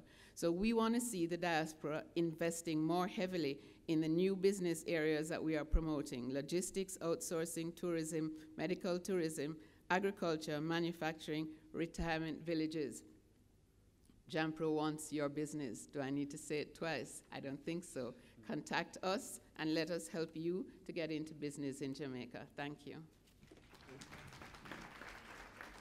Thank you very much, Diana. I thought that was an excellent presentation, a lot of information, and I'm sure if you want to speak to Diane after the session, she'll be happy to give you more information along with the JAMPRO team. You know, as chairman of JAMPRO and as the group CEO of one of the largest companies in Jamaica, I can share with the diaspora that, and to my friends, that I have never felt so positive about Jamaica in all my entire life. Never felt so positive. In fact, Grace Kennedy, we are currently putting our new headquarters and consolidating other offices in downtown Kingston, investing over $25 million in downtown Kingston. And it's so beautiful. So Diane, we need to roll in the red tape and roll out the red carpet right away. All right. All right, I will now invite each panelist to share their experience of living abroad and returning to Jamaica, emphasizing 1, how the investment opportunity presented itself, 2, motives for returning and contributing to the economy through business and entrepreneurship, the challenges faced, the journey of becoming successful despite the challenges, and success tips for the diaspora members thinking of doing business in Jamaica. I'm going to start off with Paul as our first presenter. Paul, over to you.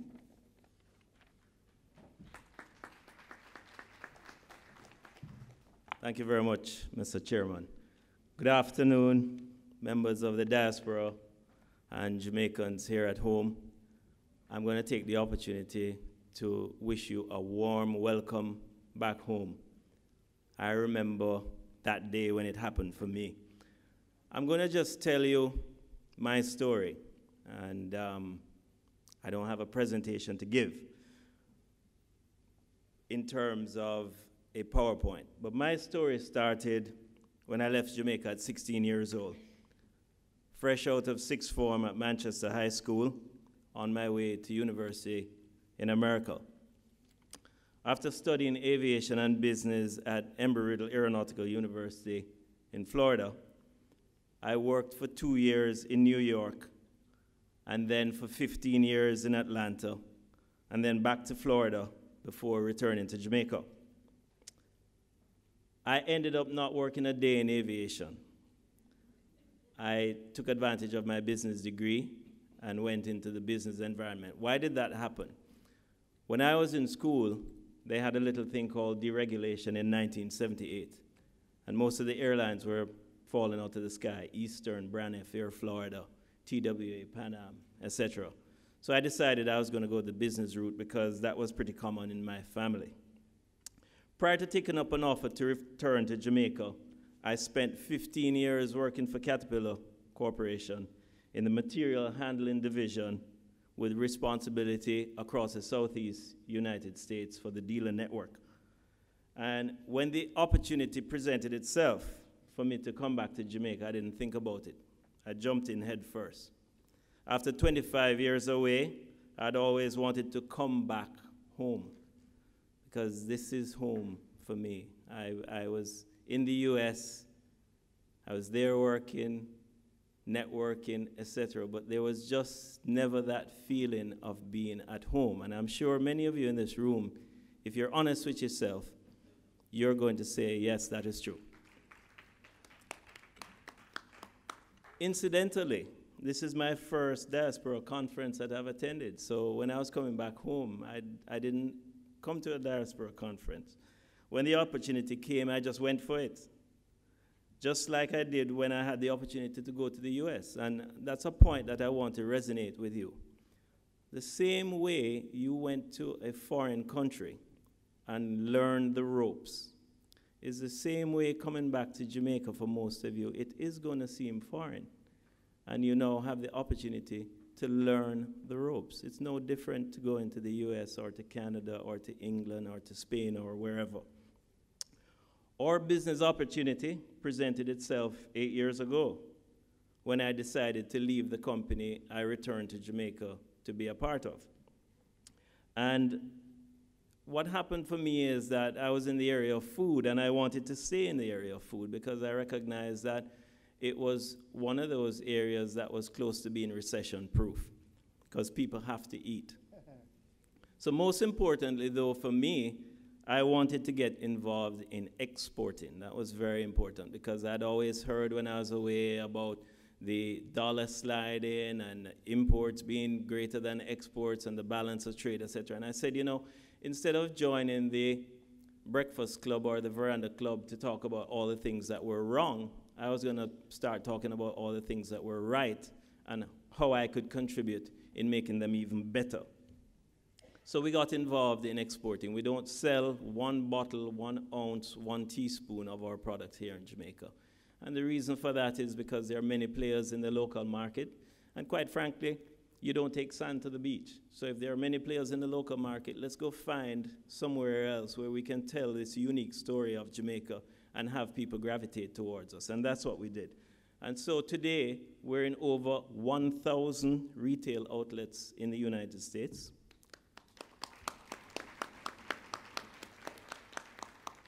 We're in Canada. We're working on the Asian market. I was in South Korea and Japan a couple of years ago working on those relationships. And we're working on some relationships in Africa. So the truth is, regardless of what you're doing, you can build a global brand, a global company from right here in Jamaica. And what better place to do it is what I say. And I think that you, as you go through your time here, I think more and more of you are going to be in greater agreement with that. We couldn't have gotten off the runway, by the way, without JAMPRO, because the first exposure we got into the US market was through JAMPRO going to the fancy food show at the Jacob Javits Center in New York. So our company is indebted to JAMPRO. And when JAMPRO calls us, regardless of where we are and what we're doing, we stop and we pay attention and we try to participate and help.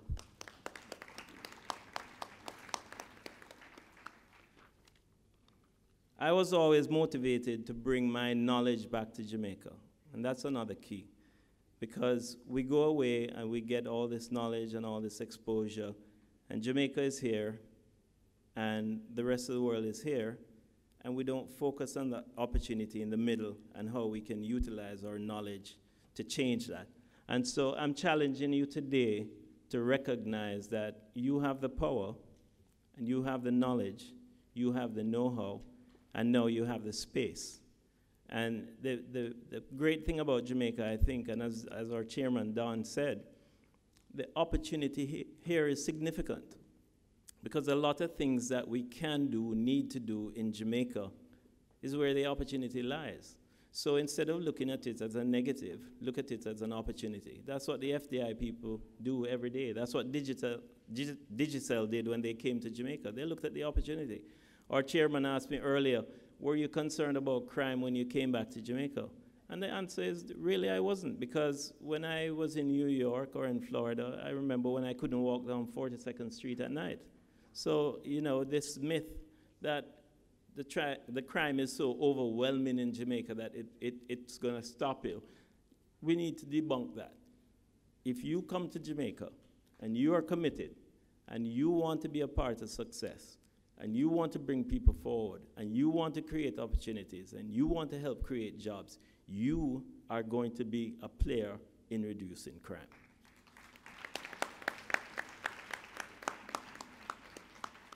We didn't give ourselves any option but to succeed. Just like when you went away, just like when I went away. I didn't give myself any option but to succeed.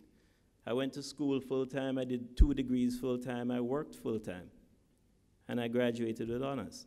So the reality is, the same thing that you have been doing year after year after year, wherever you are, I am personally asking you to commit to coming back and doing it here year after year after year so that we can have the results that we so truly deserve. In closing, I want to just give you some tips.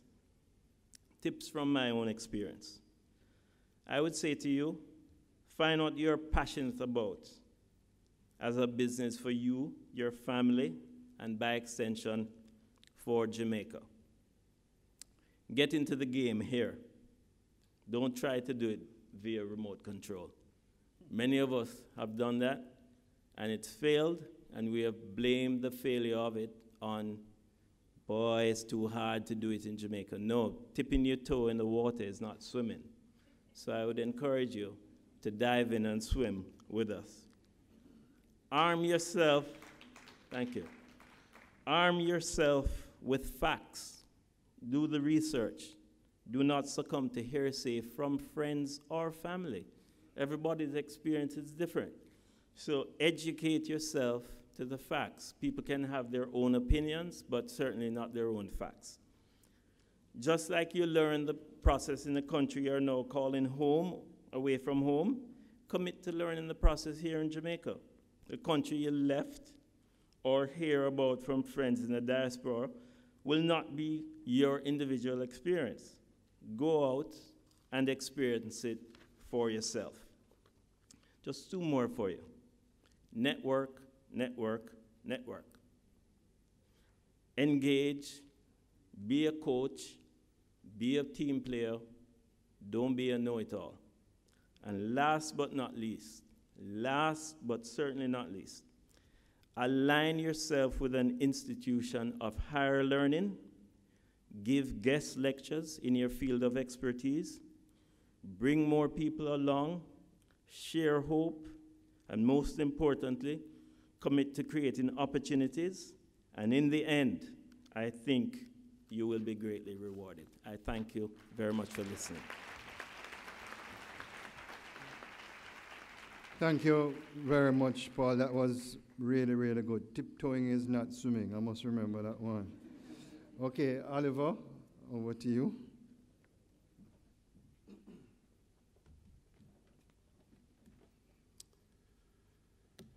Good afternoon, everybody.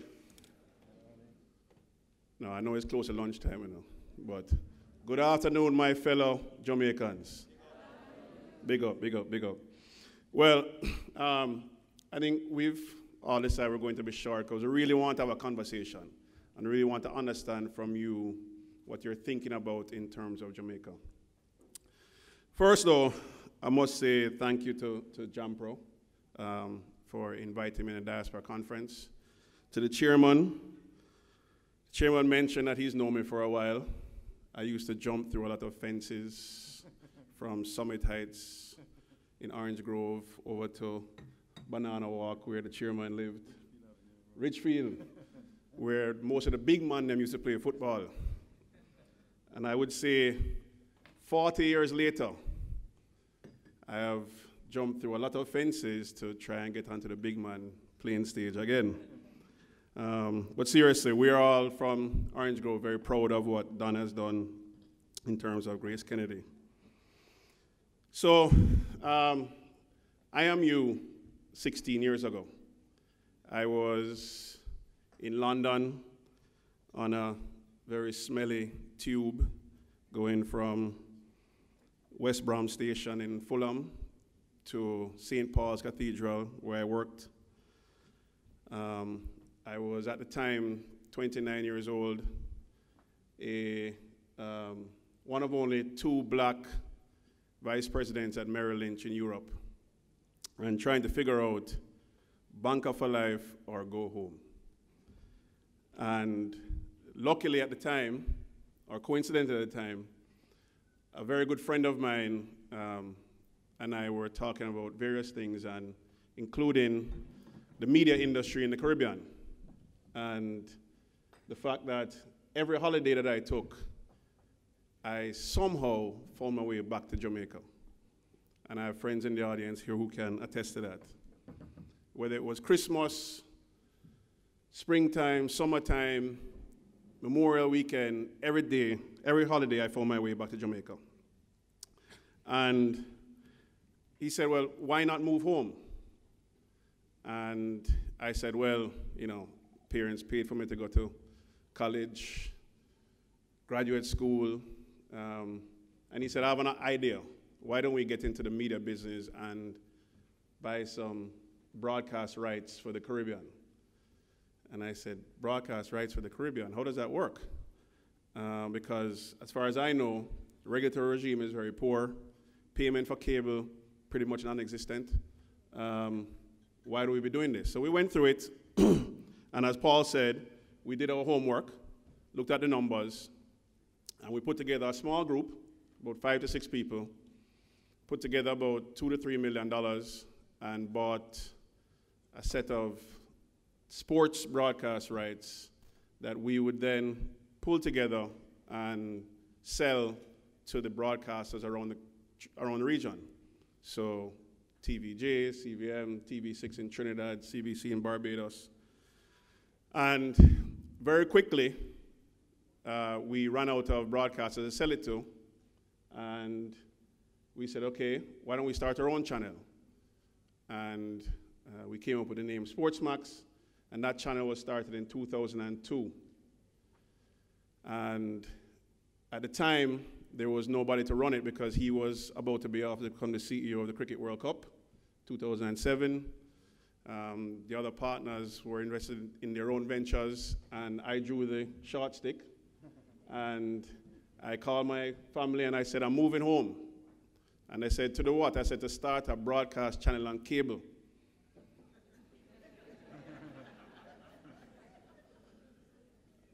As I said, I have friends in the room who can attest to the fact that the amount of not words that I can say today that came to me and said, are you mad?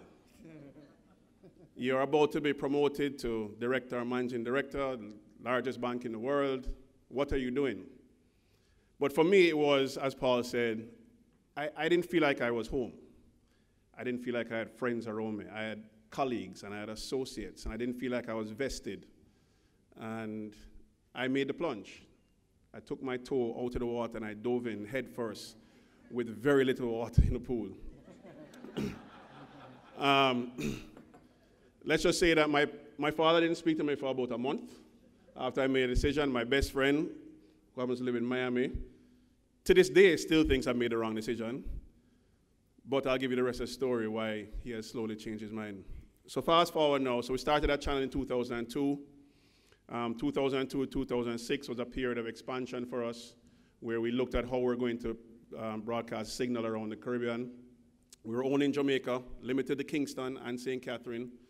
Many times people call me and they'd call the channel Blue Max because the signal would go down for a couple hours and all that was on the TV was blue. But we stuck with it. And one of the points that I'd like you to take away from this is, as we went through that period, people would ask me, so how long are you going to stay with this? As if this was a hobby or this was just something to do. But for me, this was me coming back to Jamaica and what I could do, not only from an investment standpoint, what I could do for Jamaica. 2006, we made a decision to invest in technology, up with our satellite system. Between 2006 and 2014, we expanded the company to the point where we had 3 SportsMax channels, 1 SportsMax channel in Spanish. We have a channel called Scene, Caribbean Entertainment Everyday Network, which is broadcast in North America, in the US and Canada. Make sure you subscribe. We have 3 production units, the only company to have 3 fully HD production units in the Caribbean. We have broadcast 3 World Cups, 2 Olympics, 3 Winter Olympics. We own the broadcast rights for all high school football pretty much throughout the region. And we employ 140 people. Every year since 2006, we've had 15 summer interns come and work with us. As I talked to my best friend about it now, he says, not so bad. 2014 to 16, we made a decision because we realized that, unfortunately, our success brought attention. And we saw ESPN establish at ESPN Caribbean, 2 channels. Fox establishes their presence here in the Caribbean as well. And Cable and Wireless Flow had established their presence. So we made a decision to partner with a third party. So Digicel acquired the majority share in our company. Then my best friend said, smart move. And where we are today is exploring a number of different opportunities. We've just recently launched various channels on our OTT and our mobile platform, where we now reach 13 million subscribers with our channels.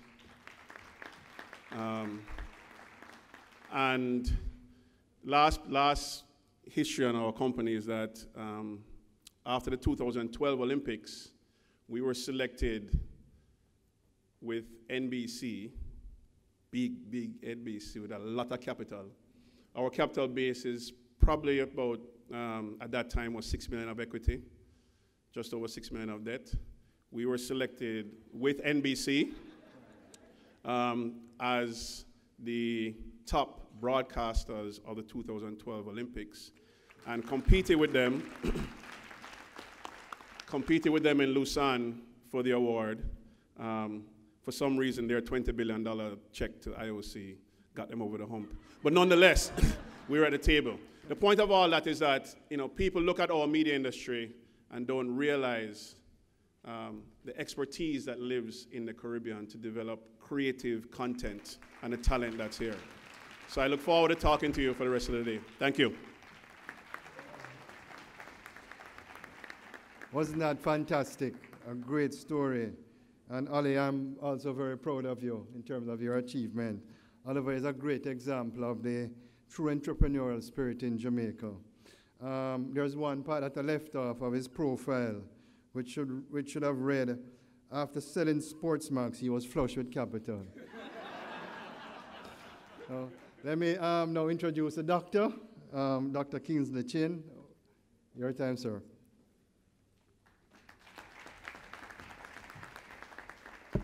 Thank you very much. Hello, Jamaica. Thanks for that reception. Now, I want to start by talking about love. Everybody knows about that, right? Love. You will love more the things in your life that you have either lost or missed. I left this country, $47 in my pocket, because the government says you can only take 50. And I couldn't make that limit. And I went to the United States on a football scholarship. All the footballers I knew before that, as soon as them land, them dip. And I said to my mom, I'm going up there to get prepared to come back home. That's what I said to her. But any Jamaican that will tell you, when you're up there, all those years in New York City, learning the subway, and 11 years in Boston in the cold, my mom came up to visit me and said, boy, I can't see you, say no, son. No, sir. And she left and went to stay with her friend further south, and I was not happy with that. And then I went to Cleveland. Anyone ever been to Cleveland in winter? Snows every morning I woke up. And I would look at the Weather Channel, and Jamaica always hot. Now, that is love. So I love this country, and I know every one of you do. This is our country. Now, I'm going to make 2 points. The first is about personal responsibility and empowerment. As a country, it's 55 years. But all the advances in human history, anywhere in the world, regardless of which country, it relies on the individual citizen. Every single one of you in here. Doesn't matter what we tell you. We still, each one of us has a personal story that is unique to you. This country was here before we came here. Remember that. The only way you are Jamaicans is because you made that decision, or people before us. And we created a flag, and we had an independence. And before that, my grandmother's last name is Dunbar. She come from up in Blue Mountain. Maroon. She got her independence, and I still have that blood in me. I know that because I can't work for nobody. So, individual personal empowerment, and I'm going to tell you about mine. The second thing I want you to remember when you leave here is about being ready. You need to be ready. Now, you need to get ready to be ready, but you don't want to be in a state of getting ready. You know, the Jamaicans say, boy, when you going to come, it soon come. Stop coming and come. Be ready. You can't do anything in life if you're not ready. Now, I sat down with Ian Boyne and Profile, and I said to him, Ian, when you're ready, your angel will appear. Everyone in here will go through that. When you are in that state where you feel like, you know, I'm ready, things just seem to happen for you. Those are the 2 things. I'm going to repeat them. Personal responsibility and empowerment. And 2, be ready. Let's talk about how that applies to me. So I left this country, right? And I went to the United States to be ready, to have the ability so I can be personally responsible to my family, my personal family, and the family I left behind. I used to go to a buffet and couldn't eat it. I'm like, how can I eat all this when my family back home is struggling? That's love and that's guilt. And you don't have to have gone through what I went through in the United States. My first job, washing dishes in the back of the cafeteria. I had to work myself to be ready so I can be responsible, so you can be empowered. What does that mean to be empowered? It means that you can empower yourself and others. You can make things happen. If you don't have those 2 things, then you're just sitting here, just listening. This country needs personal responsibility in everything. And you need to be empowered, whether it's studying, whether it's preparing for whatever it is you're going to do. But to make change, change is something that's dynamic. Change requires force. Change requires potential energy. Personal empowerment is building that. Now, when I was ready, after all the preparation, going to Columbia University, studying to be electrical engineering, math, 5 years. 4 years, my girlfriend and everyone else graduated. I stayed an extra year. I was president of my senior class, a Jamaican. I still remember talking in front of these massive people. And my mom, they gave her a visa because I was the president. I got a letter from the dean. Sat there, watched me, Jamaican, give the commencement speech. Jamaican, carrying the flag. That's me doing that. That's not the government doing that. That's not the country doing that. That's me doing that. We are strong as individuals, sum of people.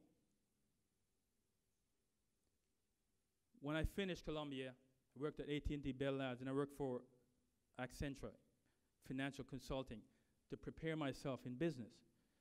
Spent some time on Wall Street. Then I went to Harvard Medical School, graduate with honors.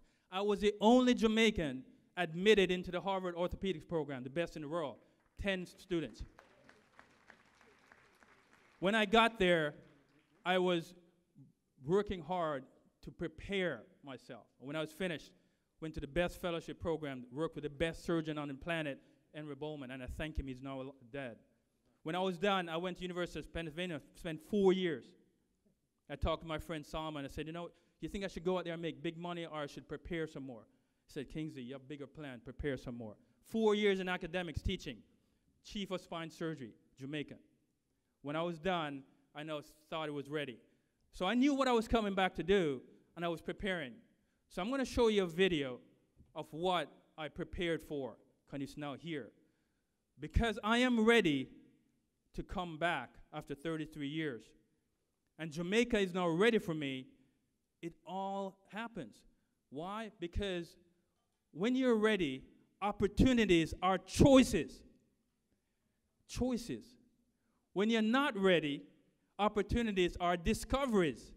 What is a discovery? Buck up. Christopher Columbus buck up in a Jamaica. Or it's a lesson. Boy, I'm a wish me that I know, you know. Opportunities need to be choices, so you have to be prepared. Don't push it, be patient. So I am now prepared. That's why I'm here. I am now ready, and Jamaica is also ready. Why are they ready? Because Jamaica has built a tourism platform better than anywhere else on the planet. That tourism platform accounts for a huge part of your GDP. And because of the tourist platform, I'm going to show you how I'm going to leverage that. So right now, I'm going to ask David, and by the way, David Walcott is the first employee of KSC Ventures in Jamaica. I am here. So Paul said that. You got to be here, right? David Walcott is Rhodes Scholar, spent 5-6 years in Oxford preparing. So when he met me, it wasn't no buck up. It was a choice that he could make to work with me. So David, let's play the video. No. You might know Jamaica as one of the Caribbean's most luxurious destinations for tourism. The birth of reggae music, a happy island with a perfect climate, fresh sea breeze, and organic food. But Jamaica has even more to offer visitors and residents of this scenic sanctuary. Now, one of the top Caribbean vacation destinations is a destination for the highest standard of healthcare, with top-notch services and Ivy League surgeons, where you can access the most effective treatment for your back pain. The Les Institute, Outpatient Spine and Orthopedic Center of Excellence, brings its medical expertise to Jamaica under Harvard-trained Professor Dr. Kingsley R. Chin, who you may know from his interview on Ian Boyne's Profile. The Les Institute champions less exposure surgery, utilizing the least invasive techniques and technologies to achieve the best and most efficient outcomes. The Les Institute has partnered with Andrews Memorial Hospital to build a 75,000 square foot outpatient hospital on its campus in the Golden Triangle in Kingston, Jamaica. This facility will be of the highest standard and will be staffed by top physicians from around the world, trained in the less exposure surgery treatment philosophy. Don't let orthopedic and spine pain hold you back. The Les Institute offers you the opportunity to experience world-class care at a world-class resort. Jamaica has been ranked the second most attractive country in the world by the Medical Tourism Index and third most affordable Caribbean vacation destination. So what are you waiting for? Jamaica is proud to collaborate with Dr. Chin and the Less Institute to best accommodate patients during a time of recovery and relaxation. With the advances of less exposure surgery, patients will return to their lap of luxury within hours of surgery and enjoy amenities steeped in opportunities to heal and rejuvenate.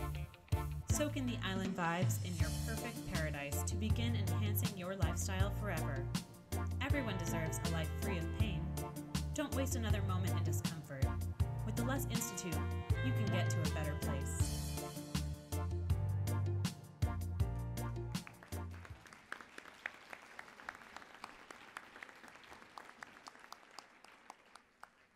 Thank you for that. So we are known for sand, sea, and sex. Now I want us to be known for sand, sea, and surgery. You're still going to have the sex there. So thank you very much. I appreciate it. So I think he deserves a louder round of applause.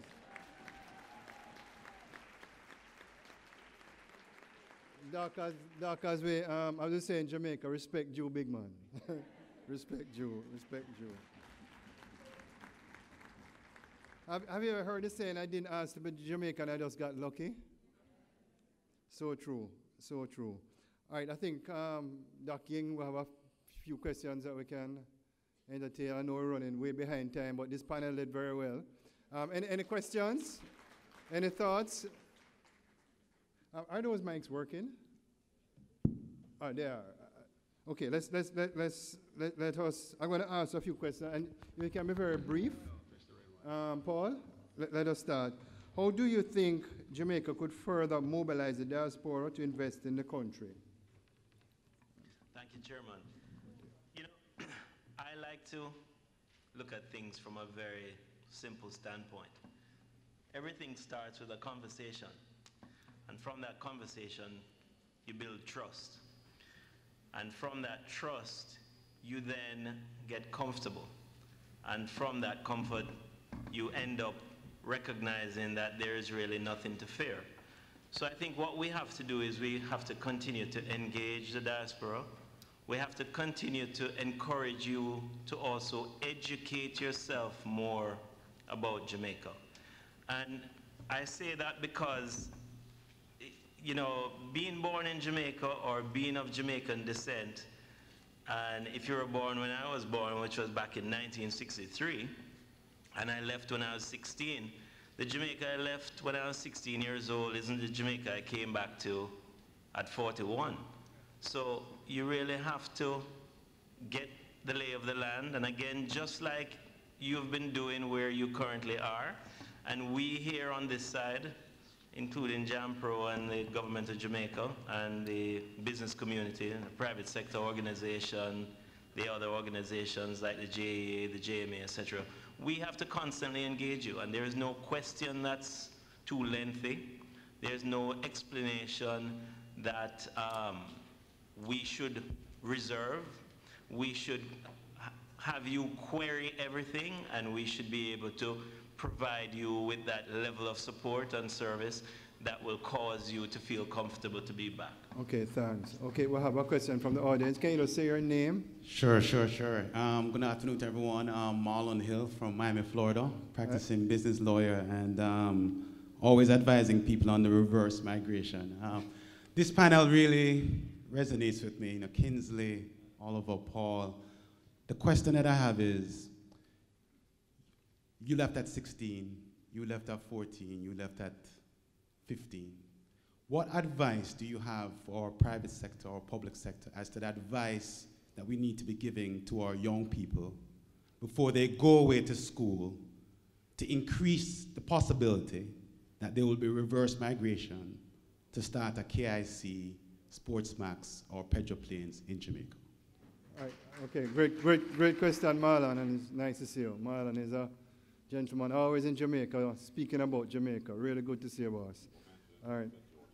And Neville said that he's a judge. You said it. All right. Ali, well, you know, start off, and then Doc, and then we can come back out to Paul. Is this working? Yes. Okay. I think that Kingsley probably wrapped it up perfectly, which is be ready. So, you know, the experiences that I had, which was to give me exposure to many different businesses, the exposure to a very wide network, whether it was through Merrill Lynch or going to business school at Harvard or at Howard University, all those things I've been able to utilize in my business, no matter what walk of life I've been through. So my advice to my son or to any young person now growing up is, you know, utilize the experiences you have and understand that those experiences are what's actually going to create value for you in the future.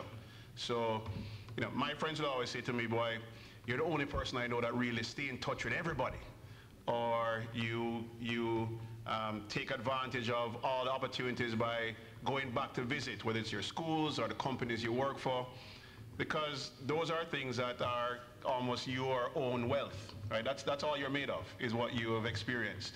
So what I would say to him in summary is, you know, get as much experience and exposure as you can and take those along with you no matter where you go, because you can't do it on your own. You really just can't do it on your own. Thanks, Ali. Doc? Yeah, can you guys hear me? Yeah, man, you're good. So I'm going to break this down very simply for you, because it's still about personal. As you guys look around, it's you live your knowledge. You are like a computer, and whatever is in your head is all you can live. Right? That's it. It's your knowledge. What you do is take all these things in your head. Some of you don't even know is there, and you put it together. So you have to build your knowledge. KIC, that's why that company is called KIC Ventures. K is for knowledge. I is for when you take initiatives, you have a plan and a strategy around that. And then you're going to close on that initiative. That's how you succeed. You cannot get anywhere that you're not trying to get to. You're just standing around. So build your knowledge. Now, your knowledge is also who you listen to. So I've been following Don Webby's work. I see what he's done at Grace Kennedy. Studying at Stanford, just found out I thought he studied at Harvard. I won't hold it against you, Don. But you look at someone like Don. He's living his knowledge. He had to prepare himself for that. So in this room, don't make it complicated. Start listening to the right voices. Now, if you just listen to your voice, you're just not going to get anywhere. You have to listen to voices, right, that you can follow. If you look at the most successful people in the world today, if you haven't studied their life, if you haven't studied successful people's lives, then where are you going to go? What's your drive? So you have to start following successful people, because if you leave here with too many things in your head, you won't get to where you want to get to. You have to first understand the journey. What is success? Where do you want to go? And then get the knowledge before you start on the journey. So everyone in here, follow me on Prove Yourself TV and follow other people. I have studied so many people every day who are thus succeeding. It's the same as I learn about Christianity. It's not a theory. You have to practice it. So you have to practice learning and personal development, right, if you want to be personally empowered. Thank you very much, Doc, for those wise words. Paul? For me, as it relates to younger people and going on their journey, one of the things I say, and I said it in my presentation and I'll say it here again, I have committed myself to being involved with the Mona School of Business, University of the West Indies. And I went there to give a presentation once on exporting and entrepreneurship. And out of that presentation, the next time I was called to their doctorate in business administration to give a guest lecture to a particular cohort. And since then, I have done that lecturing about maybe 2 or 3 dozen times. And every time I get called and asked, even if I'm away, I try to get them to not drop me off the roster, but to schedule it as soon as I come back. And the night before I give it, I'm so excited I can't sleep. Because what I recognize with young people is, and my father told me this growing up, he said, when we would sit at the dinner table to have dinner, he would say, never look down on anyone unless you're stretching your hand out to help them up. He also said, the person that you're seeing down there, the reason that they might be down there is because they didn't get the opportunity that you got. And given that opportunity, they would be equally successful or greater. And so part of my mission is not just to build a brand and to help build a company and to have global presence and to be in the number of stores we're in and to try to grow into other markets. Part of it, a big part of it, is what I consider my socio-economic responsibility. My responsibility to give back to what works for me. My responsibility to give back to DeCarteret College, to give back to Manchester High School, to give back to UWI, to give back to Mona School of Business. And so when the young people see us doing that, they want to emulate that. And they want to have coaches, and it's about coaching for success. That's what it's all about. It's no big secret. All right, thank you, Paul. Now, I have quite a few people wanting to ask questions. I've just gotten the sign-off from Dr. Ying that we can. Can you be very brief? And I'm going to ask my panelists to also be very brief in your response. Let's start to our left. Good afternoon. Linda Hudson, Barrister, UK. It's a question to Ms.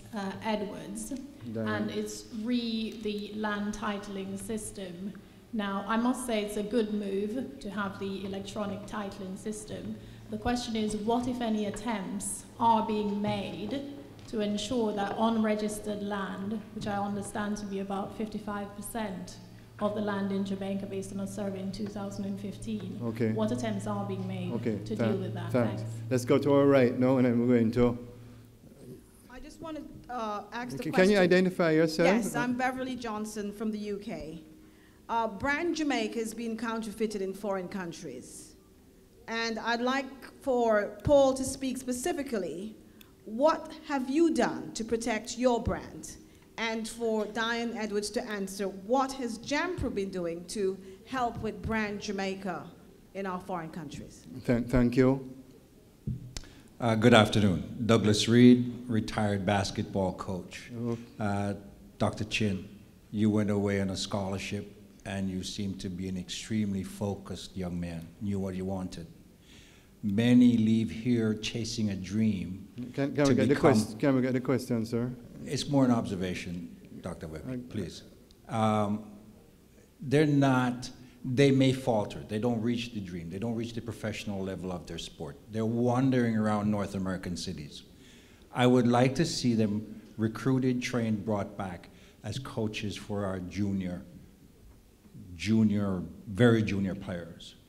How do we put that, package that, train them, and ask our diaspora to fund them before, and bring them home before they become deportees?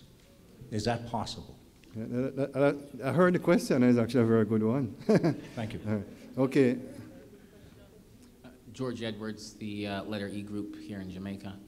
My question is for Ms. Edwards with JAMPRO. You talked briefly about the 10 points, and number 1 point was doing business in a day. And I just have a hard time wrapping my head around that. Registering a business in Jamaica myself. So could you walk me through what that one day looks like? Okay. NHT, NIS, tax office, et cetera, et cetera. Thanks. Yes. My name is Claude Gale. I'm from Delaware, United States. A quick question about the low-hanging fruit of the Diaspora bonds. I've not heard that talked about. I think we can acknowledge that most of the members of the Diaspora are not millionaire investors. Are we doing anything to concretely to get to this low-hanging fruit before it's no longer there? Okay, Diaspora bond. Dan, you'll take that one? Okay, final question. Good afternoon. My name is Melanie Baker. I'm an educator in New York. My question concerns the declining standards of our Jamaican, or children of the diaspora, children of Jamaican ancestry, where they're performing, you know, we see the statistics, they're performing at a lower standard. They're not succeeding to the level that we expected. Wow. And how can we harness what you're doing at the university level for that next generation of kids in the diaspora? Paul, you want to tell that one? Thank you. All right, so let's go by memory. Dan, you have quite a few, and then Doc, you have one, and I think, Paul, you have one. So Dan, why don't you want to come up here? I think it works. I think it works. Okay, let's be brief. Okay, yeah, lots of questions. I'm going to really answer briefly, and anyone who wants more details, please email me or call. Ms. Hudson, land titling. Yes, there's a lot of land that is crown land in Jamaica, and the whole question of land titling. There's a huge electronic titling project which JAMPRO and NLA, the National Land Agency, is undertaking, and there's also LAMP, which is trying to title land that people are squatting on. So it's really a huge and complex project which I can't really go into right now, but what it is really looking at the land that is there and how do we quickly and efficiently set up an online system which can deliver titles. This is already in practice in places like New Zealand, and we're actually studying that model. We had a whole group of people who went to New Zealand earlier this year. So we're in the process of developing that. It's going to take probably another 18 months to 2 years to come on stream. Government at your service that is here. The government at your service is here, and you can get further details on this if you go to see them at the exhibition outside. Beverly, the counterfeiting of brand Jamaican products, there is a huge challenge with this. One can tackle it legally, and some people have successfully done that, including Pick a Pepper in the UK. However, what we're really doing is developing geographic indicators in the areas that we can, along with JIPO, Jamaica International Property Office. And what we're talking about is, you know how champagne can only be called champagne if it's produced in the Champagne region of France. Well, in the same way, Jamaican jerk, Jamaican Blue Mountain coffee can only be produced in Jamaica, and we have to develop more geographic indicators. And the other thing that JAMPRO is working on is to develop really a national country brand, and you will start to see more on this as we go along. We've just completed a study that looks at international perceptions of Jamaica, and what we need to do is to develop a really powerful country brand so that people will appreciate the authenticity of our products and that they won't buy counterfeit.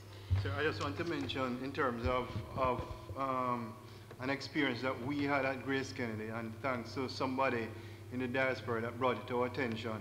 Our 3-ounce hot pepper sauce, which is quite popular in the UK, Canada, and the UK, we found out that somebody was actually taking off the Grace label and putting on their own label. So you can't get more counterfeit than that. And what happened?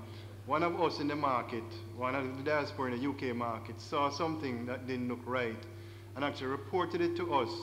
And when we investigated it, it was a big issue. They were doing it on an ongoing basis. So what I would say also, just to add to what Dan is saying, if any of you see a product that seems authentic in the true sense, in terms of the label that it has on, bring it to our attention. You have to be on the lookout for us. You're all our ambassadors. Absolutely, Chairman. I had the same experience when I was working at J. Ray & Nephew in the UK, because people would bring to us bottles that were counterfeit white rum, because obviously the white rum Ray & Nephew Overproof is very popular in the UK. So people would counterfeit it, and we had to change the guala fitting in the neck to stop the counterfeiting. But there are many cases where we had to just replace the bottle. So that's a whole question that you can help us with, because again, people used to be reporting the bottles to us.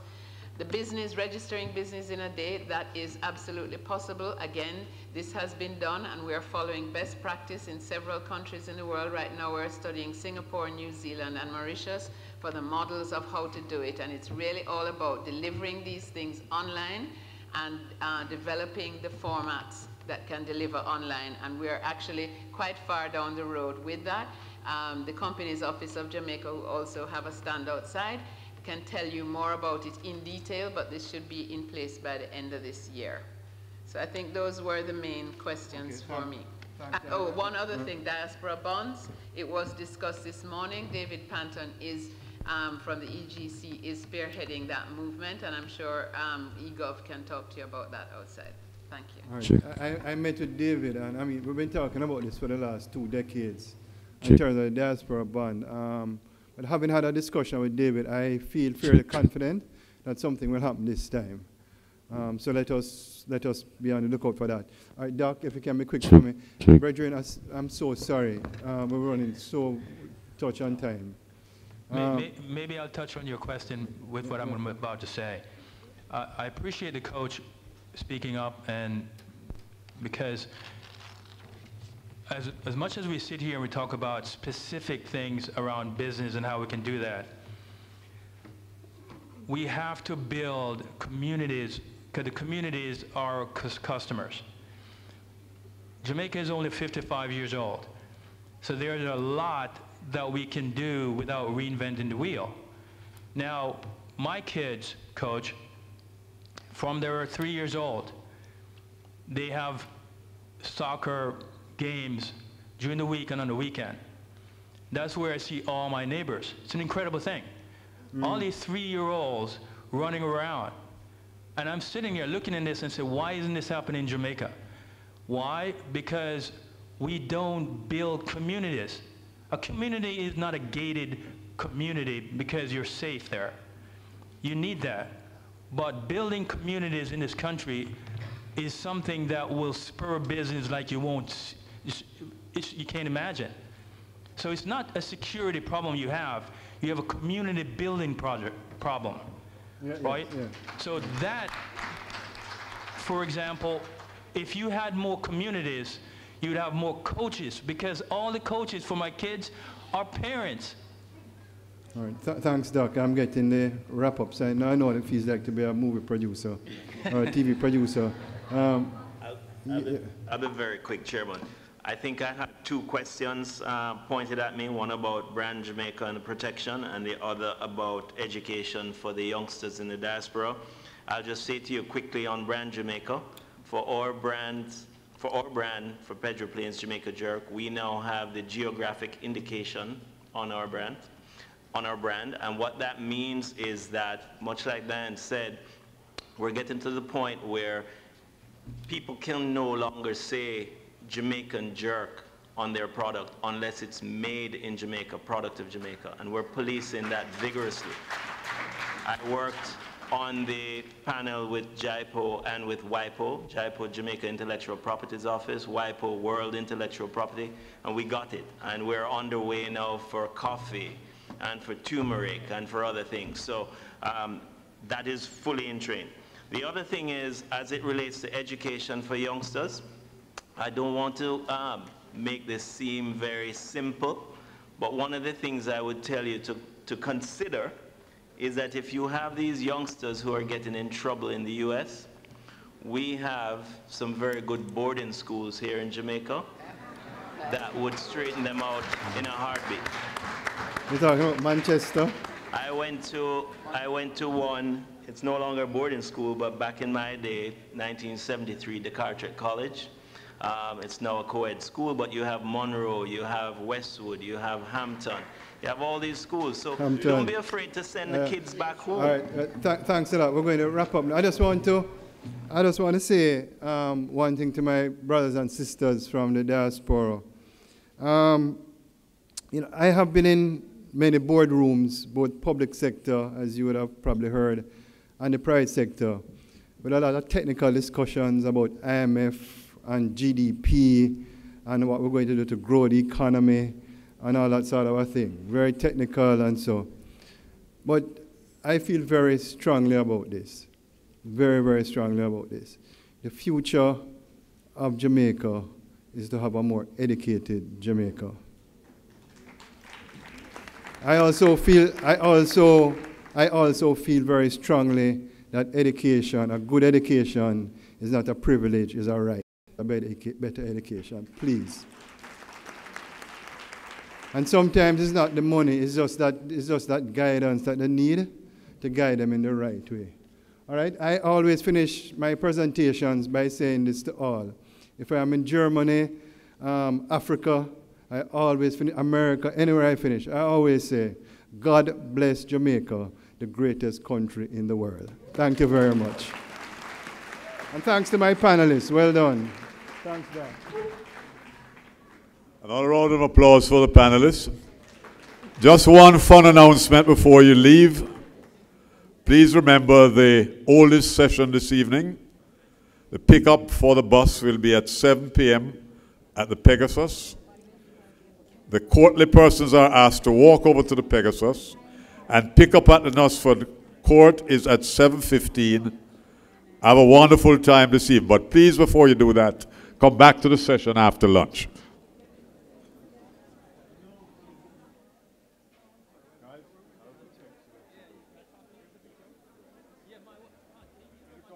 Truly inspiring.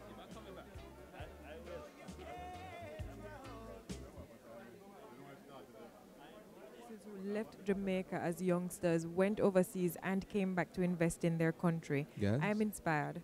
Absolutely. And the topic for the session was getting down to business, you know. And based on the presentations, they certainly did get down to business. Definitely. They didn't generalize. They told us what happened, what motivated, what and they brought them also back. gave suggestions. We are breaking for lunch now.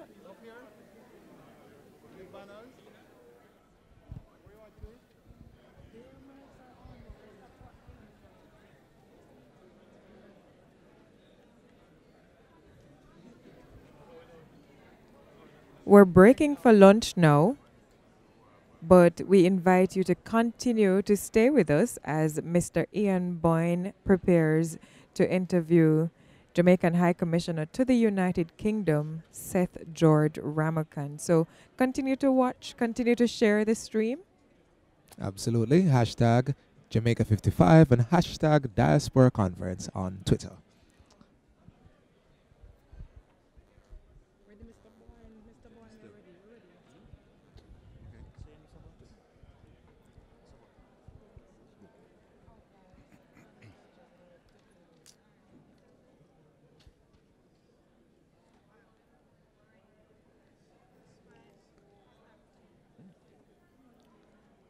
We are here with Jamaica's High Commissioner to the United Kingdom, Seth George Ramakan, and we want to put to him a number of relevant issues.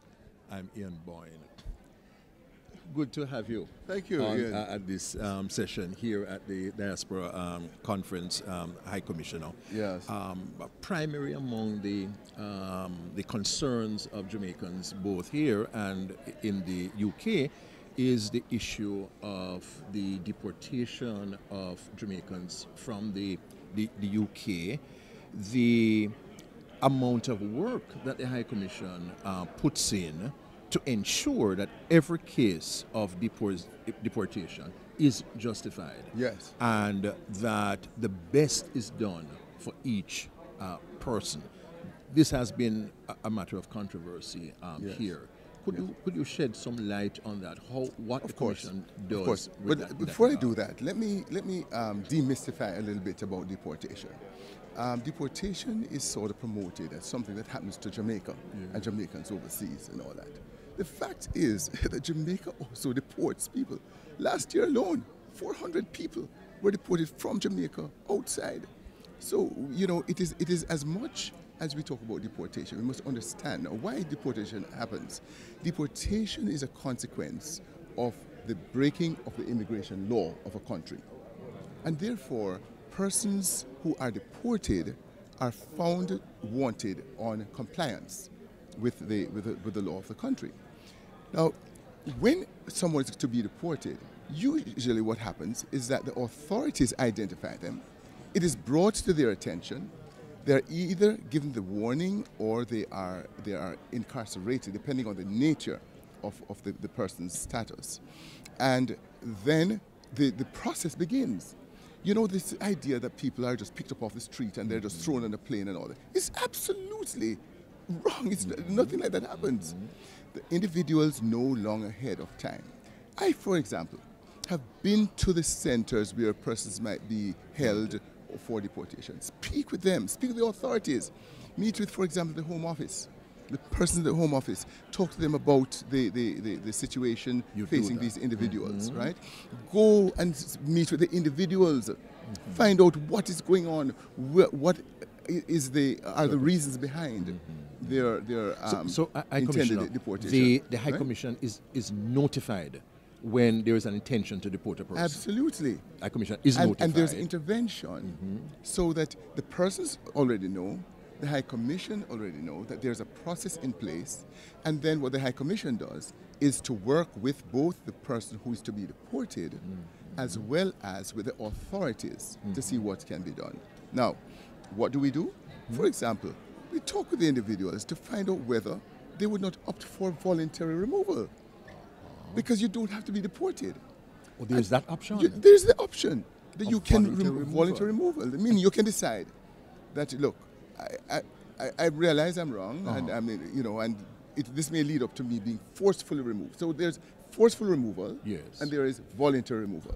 Yes. You can opt for voluntary. And what's the difference? And the difference is when you opt for voluntary, the blot is not against your name, so you have an opportunity to reapply in order to come back to the country. But if you are forcefully removed, you put a blot against your name. Why wouldn't most people up for that? Because they feel that there is some person. And you know what usually happens? Yes. They are talking to somebody who tell them, no man, something can happen, and some lawyer go and tell them that, and the lawyers make a little money off of them and all that kind of a thing, right? And I don't want to say anything wrong against lawyers, but the fact is that many times they are taking down a path that gives them the wrong view. Bad advice. That is correct. And so you find that it ends up with deportation. I'm going to tell you something. On many occasions, when we get this message about deportation is about to take place, sometimes you have 80, up to 100 or more persons that are lined up, right, to fill up the aircraft. After the intervention and going in, you find that a number of the persons opt for the voluntary removal. You find that the Home Office will point out to them that, no, this person is ill. This person has a particular problem. So the High Commission has had an impact. Of course. On the number of deportation cases. You know what happens, Ian? You are doing something. Many times when the arguments are going on out there, in order not to compromise the system, we have to be working behind. And what we would really hope for is that individuals would try to encourage the process and not to give misinformation out there about the deportation. No, it happens that there are some persons who, under no circumstances, do they want to be deported. And some of that is legitimate. For example, an individual may give a case to say, you know what, I had to come here because my life is under threat because I was a witness in court for somebody, right? And for that reason, from that day, they said, boy, anywhere they find me, I'm going to be a dead man, right? No, if that can be backed up, and that is true, we have had persons who the authorities have said, okay, this person here has to be given other treatment of being retained in the country rather than to be deported. And that's on the High Commission's intervention. Absolutely. So the work of the High Commission is one that we carry out, in a very intense way in order to avoid the deportation. So maybe somewhere around, a month now before they say, boy, there's a date now for deportation. We go in and try to see the individuals. Now, we don't get to see everybody, right? There's some persons who, they prefer not to be in the limelight or to have a discussion. They have already. But then the thing is that they can really go for the voluntary removal. And that's really what we are going for. Working for. We would like to see that persons who realize that they have run afoul of the law to say, you know what, it is kind of futile to fight it, to pursue this. Therefore, let me take the leadership. And that's what I want to encourage individuals. I want to encourage individuals who, because you know way ahead of time that you may come in touch with the authorities and they discover that you are here illegally, to begin the process of trying to legitimize your presence in the country. I had to deal with this in Canada. I had to deal with this in the UK. And you work with the authorities. Sometimes the authorities can be a bit very strong and very unrelenting in their thing. There are others who, when you reason and they see that you're not giving support to illegality, because that's one thing we try to lay down. Jamaica is a country that upholds the rule of law. And wherever, whether it's in Jamaica or outside, And we believe that you bring a bad name upon Jamaica when you cause these things to happen. Not only that, in many instances, what these deportation things do is it covers over the many good things that people are doing in the diaspora. And you know, and all you see in the headline is about the deportation. When indeed you're here at the Diaspora Conference and you hear of the great and many things that are being done. That what the diaspora is doing is probably about 14% of Jamaica's GDP, and when you really do it all told, this morning it was said to somewhere about 20%. So what we have to do is to try and build this view, this understanding that, you know what, when you do something that you have not decided to go on a voluntary removal, you are beginning to bring us into the bad books. And that's not necessary, because it puts you in a bad position where you don't have a chance in the next 10 years to reapply. Whereas if you go voluntarily, you can start reapplying within a short period. One of the points which I made, High Commissioner, is that some persons have been deported for relatively minor offenses, and that one, the impression is given, or people infer, that all these people are criminals. When it's not that they are criminals, it is that they might have overstayed, some might not have had proper information, and therefore as a result of which they ran afoul. Does the High Commission make a strong case for not pressing in certain matters? What the High Commission tries to do, because you're right, the vast majority of people who find themselves being deported have no criminal record. Okay, it is because it's an immigration violation. Okay, but because they might have got themselves in something like a traffic accident or something, and when you inspect their papers and whatever, you're discovering that, boy, they are not legal in the country. That's how the thing comes in. But you know what? What we do is to try to encourage people to regularize their stay in the country. Because once the authorities get hold of them, we have no real power or authority, you know, we can encourage the individuals to get themselves right or take the voluntary option. The High Commission has an education and outreach program, High Commissioner, where you inform people. Almost every meeting that we have, part of what is said is, you know, make sure you get yourself, if you're not a citizen of the country, if you're not properly landed, get yourself a right with the law. Because, you know, I'm going to tell you why it is so not so good. When you are found to be illegal in the country, you cannot get a job. Why? Because if anyone employs you, that person, the employer, is legality. That is right, and can be charged. I think can be in prison for about 6 months or something. Right? You cannot access the health system because once you're discovered in that position, you are disqualified. So you don't have the health protection. And all kinds of other legislation. In fact, in 2016, the Immigration Act, they introduced 9 stipulations which prohibits you from having any benefits in the country because of your status. So, you know, when you're in that position, you cannot enjoy staying in the United Kingdom. So your best option is to take the Jamaica, to be back with the voluntary option. But I would love, I don't know how many persons, would be hearing us speak on this here. But look, we love our people. We want them to have the best outcome. Our people are a special people. Wherever they go in the world, they make a name for themselves. But some, they run into some kind of a problem. We want to say, look, the way to do it, and you can contact the High Commission, and we will sit and talk with you. We have a battery of lawyers who will sit. Yes, we have. We have a battery of lawyers. That will counsel and show them, and these lawyers are not charging them anything. Okay, excellent. In order to give them guidance, there are a number of lawyers within the Jamaican UK community who have volunteered to do this, Two of them, in fact, are here at the conference, right? Yes. And they were in a session I had yesterday, and we dealt with the subject of immigration there, and so on. We're going to have to talk again, High Commissioner, when you come back such to a Jamaica. pleasure. There's so Such much a for pleasure us to be here, but to talk about. thanks very much. Great and to have this been a great conference. Jamaica's High Commissioner to the United Kingdom, Seth George Ramakan, speaking with us.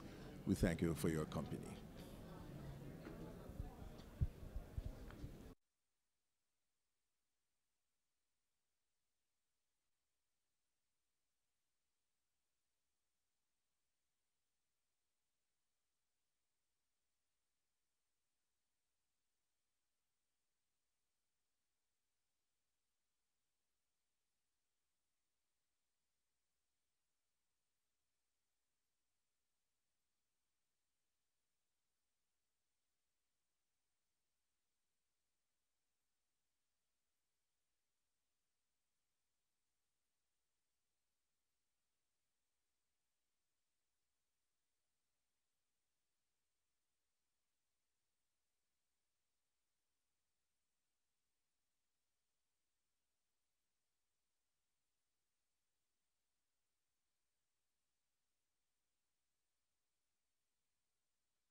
That's what she said.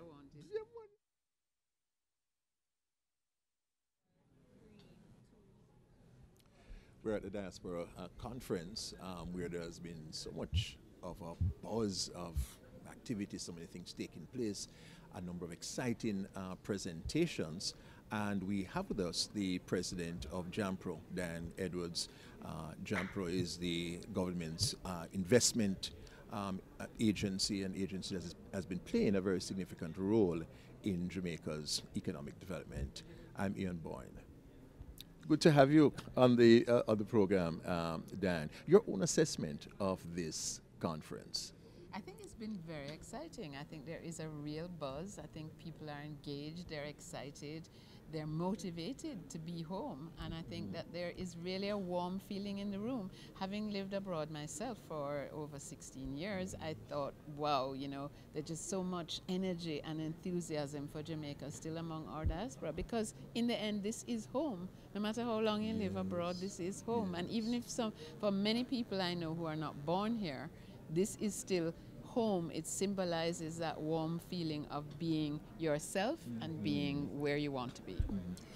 How do we tap more into the potential of the diaspora in terms of investment, in terms of increasing trade? I know years ago at JAMPRO there was the trade councils concept, where there were Jamaicans in important capitals of the world who operated as our trade councils. What more can we do, Dan, to draw on that human capital in the diaspora? I think we need to reach out in a different way. I think this conference is a part of that. I think we need to reach people in a really human way. What we want is to connect with that emotional, you know, brands talk about building an emotional connection, and it is that emotional connection that we need to build with descendants of Jamaica. And that's what we are working on in JAMPRO. For instance, we have use social media, and if you want to engage with millennials in particular, you've got to use social media. So we've started a blog. We encourage people to contribute to that blog, diaspora people to contribute to that blog, as well as local people. And we are on Twitter, Instagram, all of the social media, LinkedIn, all of them, so that we can communicate with people virtually. But it's also, I think, about taking our message out to more people, and also, I think, a different style of engagement. In other words, young people want to know that Jamaica is a sophisticated, happening place where they can come, plug in, and get into what the fabric of the society, what's really going on here. They're not so big on the sort of superstructures that we have developed, you know, the councils and the group community things. We need to build communities in a different way. We need to look at more virtual communities and more connected communities, but connected around things of interest, commonalities. So the Israelis have done it very well. The New Zealanders have done it very well. The Scottish have done it very well. So those are the three models that we are really looking at for inspiration of how do we create communities around a particular interest. So there's community around technology, there's community around agriculture. You know, people have different interests, and that's what we need to do. Does JAMPRO target as a discrete, specific group Jamaicans in the diaspora? Do you have sessions with them overseas the way you would target foreign investors?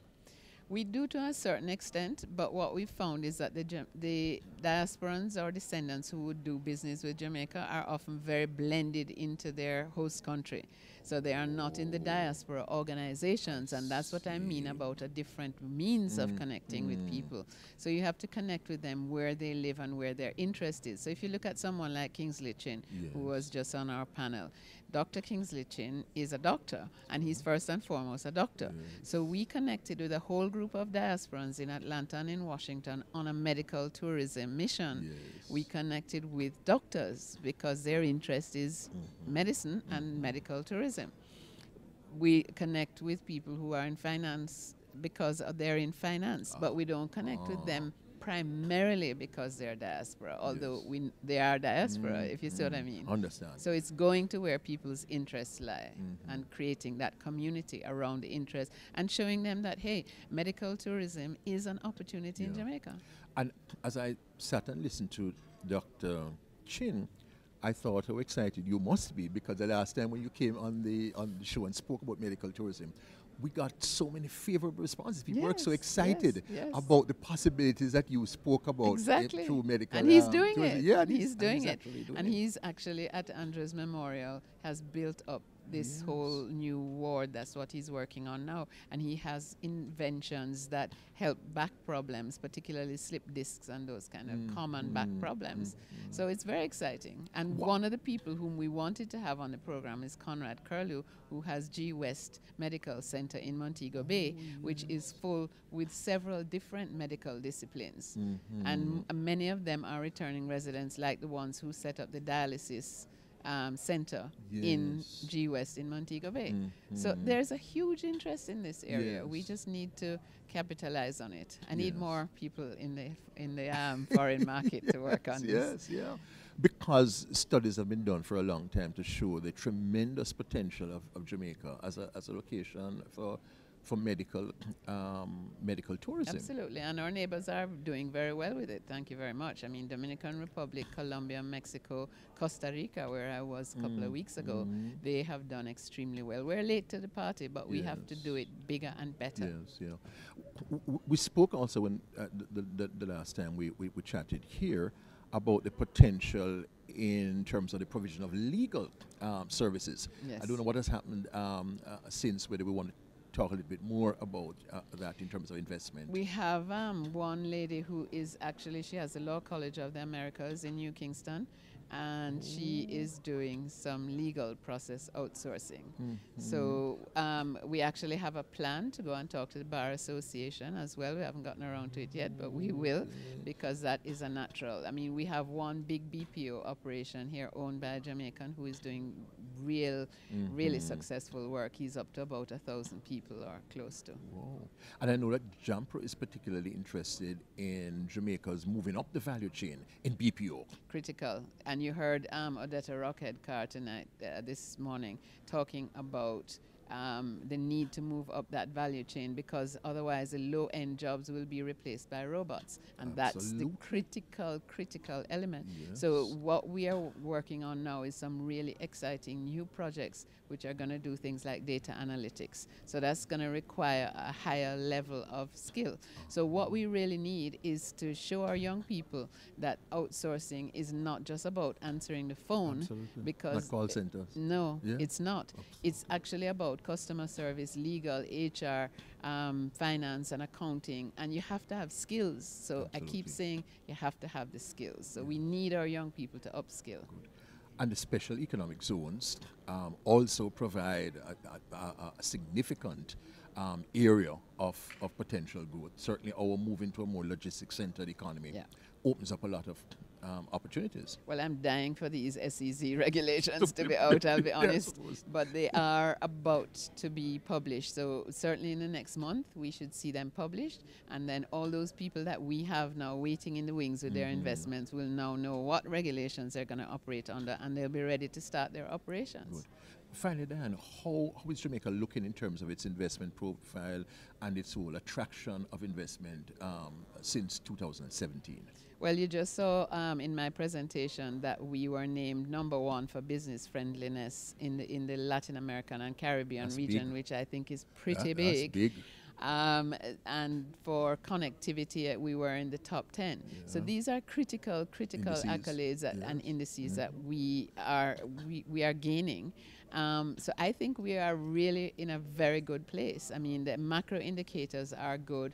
The interest that we're getting from investors is extraordinary. I mean, even on the medical tourism, we have 2 other projects now that are not yet ready to be spoken about, but we're working hard on them, and these are going to be really transforming the landscape in Jamaica. So watch this space. Exciting things happening in Jamaica in terms of investment, in terms of our economic prospects. And we've just been speaking to Dan Edwards, who is the president of JAMPRO. We thank you for your company. Until we meet next time, this is Ian Boyne wishing you a pleasant day.